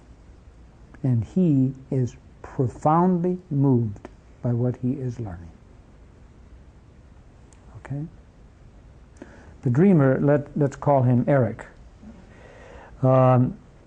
reports that when he and David were together in grammar and high school, they slowly learned that they both shared a common background, a dysfunctional family, the cold mother, the absent father, and also sibs in both families who were already heavily drinking. And Eric and David rapidly became driven workaholics. And Eric has been attending Al-Anon meetings for the last several years. In the dream, David represents Eric's alter ego, however, as a young child. The dream illustrates what must occur in the 12 steps, in the healing process. It is not enough to work the steps on the level of ego and persona, on the level of head, as we see in our correlation table. Anyone who has worked the 12 steps knows that the initial entrance to the program can become another kind of high. Yes, another addictive high. One can even quite honestly be confessional, spew out one's faults, and even ask for forgiveness of a spouse or another loved one many times. One can even enter the program just to hang on to a job because the company has threatened suspension or firing, or because a spouse or a lover has threatened divorce or separation if he doesn't get into a program. A lot of people come into therapy initially for similar reasons. We begin to realize that the steps mean moving forward, but even more significantly, the steps mean going down into the depths. The transforming experiences do not occur in the high places unless one has done the work, the transforming at first in the low places. The tree, for example, cannot do its transforming work in the leaves in photosynthesis, that is transforming carbon dioxide and water from the air into carbohydrates, unless at first the seed die in the ground, spring roots that dig into the earth and transform water and minerals into nourishment in that wet, dark place. Similarly, Eric cannot live fully the 12 steps in the depth sense without teaching them to the child, even more so unless the child is emotionally and instinctively and therefore chemically, bodily committed to the steps. The spiritual transformation must first occur in the depth. Like the tree, the human person must both heal his historical hurts from childhood and mobilize the creative, childlike potentials, its roots deeply embedded in the collective unconscious. It is usually the dream and powerful interpersonal events that transform humiliation into fertile humus, earth, the earth of humility, the starving addiction into creative nourishment, as Leonard notes, that will make possible the emergence of the healed child and the overcoming of the awesome power of the narcissistic parent. That in one client led to confusing the first commandment, to honor God first, with honoring parents first. Another person dreamt that his mother was telling him, and this was when he was about 10 years old, telling him to listen to the voice of his father whom he could not see, but who was intoning commandments as if he were God. Now this man is now 70 and has dreamt all of his life of an invisible, evil presence, which he is now beginning to exorcise, to literally pray away. Leonard discusses the case of Claude in chapter 14, the battleground, in which in no other place does she really detail the 12-step process, as in this particular case, all right, in chapter 14, the battleground. She details his struggle to overcome the enormous spider power of his venomous mother. Here, Leonard details his process of surrender, forgiveness, and service to others in the 12 steps. Still, in a dream, in his accompanying analysis, he sees, and this the dreamer recounts, a girl who is badly bitten, this is on page 249, and whose skin is shredded by a giant spider whose babies are multiplying in a threatening way. I rescue the girl from the spider, take her into my arms, and climb to a safe place at the top of a mountain. On the way, Poseidon emerges from the ocean and angrily throws a tidal wave to kill us, but the wave misses us. The girl represents in outer life a girl he had hurt, but in the psyche also the young, sensitive, artistic aspect of himself, still wounded by the negative mother, symbolized by the spider as well as the tidal wave. And Leonard continues, one great amend needed to be made, the amend to himself. In any addiction, it is essential to make this amend so that one can love and forgive oneself for the suffering one has inflicted on oneself through addiction. Now he had to learn to love himself. He had done the great excavation work on the wreckage of his past, trying to rebuild his life to the present. Now he had the daily task of keeping it in order. This is the step 10. Continued to take personal inventory, and when we are wrong, promptly admitting it. And it is grounded by step 11, establishing a daily period for prayer and meditation. Okay, that's the end of the quote from page 249 of Witness to the Fire. Clearly, he was also grounding his daily inventory in step 12, in which he remembers the good relationships he has had with his son and daughter, especially with his daughter. As Linda says, it was a huge task of recreation. He extended step 12 by being faithful to meetings in which he could be of service to others, and also he was an artist teacher and gave himself to his students. Again, the 12 steps is going down into our place of birthing, of recreation. That deep place must be the place of self-love, in which we also give birth to the love of others and of God. Meister Eckhart puts this process into the following imaginative language. Some of you have undoubtedly heard this. I once had a dream. I dreamt that I, even though a man was pregnant and full with nothingness, like a woman who is with child, and that out of this nothingness God was born. And that's from Meditations with Meister Eckhart, page 71. This is by Matthew Fox. Eckhart adds on page 79, this birth takes place in darkness, and not only is a son born, but you too are born there. And on page 83, if this birth has truly taken place within you, then no creature can any longer hinder you. Eckhart shows here that if we keep our eye only on God and grasp God in all things, no further addictions can occur. That is, no creature can any longer hinder you. All right, I want to continue to drive home this idea of the 12 steps.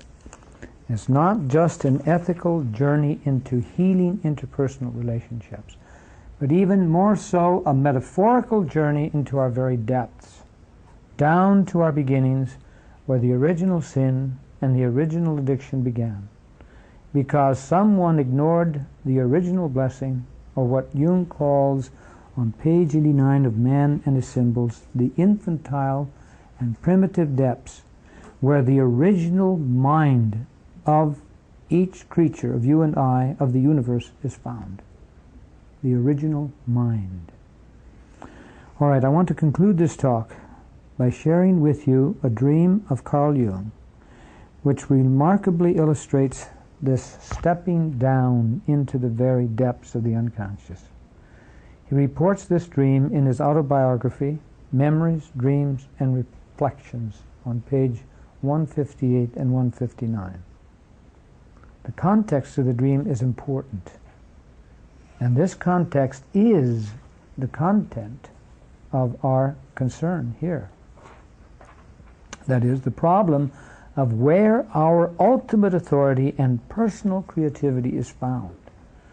The dream is located in Chapter 5, entitled simply, guess what? Sigmund Freud. No.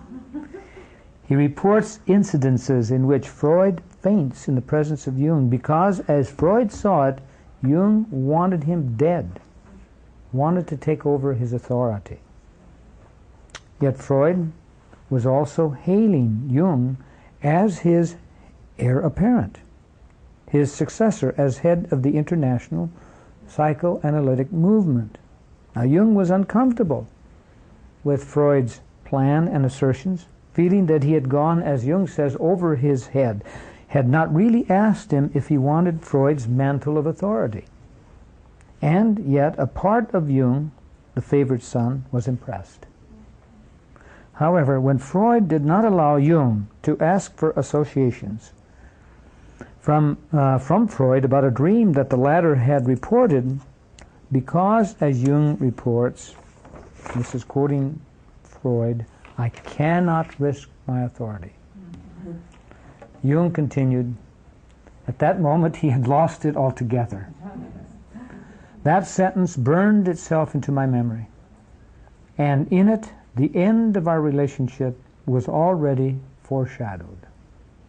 Freud was placing personal authority above truth. Okay. Now, for me, this last statement is a perfect definition of the original what? The original sin of any parent who puts his or her personal authority above the truth, that is the unique identity, creativity, and the inner authority of the child. Freud further tried to get Jung to acknowledge that the dream, which I'm going to be reading, was another dream in which Jung was wishing Freud's death. Now, Jung later admitted that there was some truth to Freud's suspicion, that the dream might have something of this interpersonal meaning. And especially when you consider that they had so many philosophical, religious differences. Their typology was considerably different. Their explorations in philosophy and the large explorations in history were considerably different. Freud focused on the Oedipal complex and on the narcissistic myth in Greek mythology, and that was it. Whereas Jung explored all the myths. Okay. However, as we have been trying to drive home in this course, the dream also has a deep metaphorical meaning and an emotional valuing in the feeling function of the mysterious sacred reality of our existence and the existence of all things. This is the healing downward process of the 12 steps, which makes possible the full healing of our original addiction. All right, now I'm going to read to you the inner metaphorical meaning of the dream as given by Jung, and this is on page 161, after which I will read the dream without further commentary, except to say now, it is this childlike trust in the wisdom and creativity of the soul that enables us to bear, to put it in T.S. Eliot's terms, as much reality as possible. Okay, I'm going to read to you the what Jung first says about the dream, and then I want you to hear the dream and let it sink in, and we can discuss its implications after we take a break. This is now the period in which the dream occurs. Jung says on page 161, certain questions had been much on my mind during the days preceding this dream. They were, on what premises is Freudian psychology founded? To what category of human thought does it belong? What is the relationship of its almost exclusive personalism to general historical assumptions? My dream was giving me the answer. It obviously pointed to the foundations of cultural history, the history of successive layers of consciousness. My dream thus constituted a kind of structural diagram of the human psyche. It postulated something of an altogether impersonal nature underlying that psyche. It clicked, as the English have it. And the dream became for me a guiding image which in the days to come was to be corroborated to an extent I could not at first suspect. It was my first inkling of a collective a priori beneath the personal psyche. This I first took to be the traces of earlier modes of functioning. Later, with increasing experience and on the basis of more reliable knowledge, I recognized them as forms of instinct, that is, as archetypes. Now note the distinction there, because this is important all the way through Jungian work with the psyche, and indeed the importance of it in understanding what we are trying to say about addictions. The distinction between the earlier modes of functioning, okay, that's historical.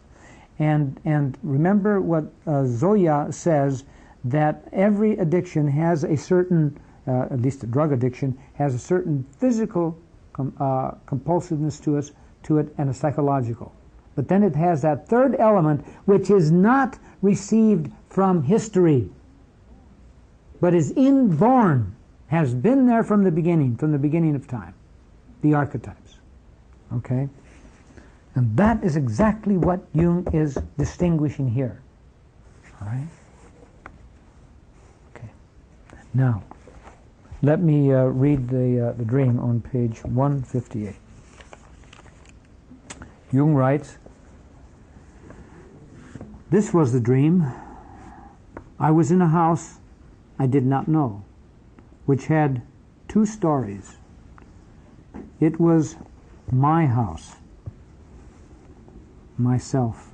I found myself in the upper story, where there was a kind of salon furnished with fine old pieces in Rococo style." Now that's contemporary. "On the walls hung a number of precious old paintings. I wondered that this should be my house and thought, not bad. But then it occurred to me that I did not know what the lower floor looked like. Descending the stairs, I reached the ground floor.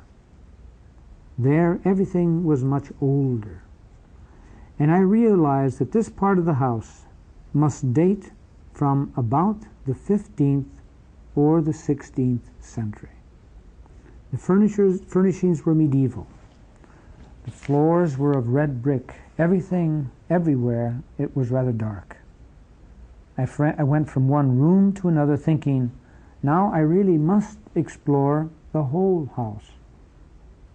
I came upon a heavy door and opened it. Beyond it, I discovered a stone stairway that led down into the cellar. Descending again, I found myself in a beautifully vaulted room which looked exceedingly ancient. Examining the walls, I discovered layers of brick among the ordinary stone blocks and chips of brick in the mortar. As soon as I saw this, I knew the walls dated from Roman times. My interest by now was intense. I looked more closely at the floor. It was of stone slabs, and in one of these I discovered a ring. When I pulled it, the stone slab lifted, and again I saw a stairway of narrow stone steps leading down into the depths. These, too, I descended, and entered a low cave cut into the rock. Thick dust lay on the floor, and in the dust were scattered bones and broken pottery, like remains of a primitive culture. I discovered 2 human skulls, obviously very old and half disintegrated. Then I awoke.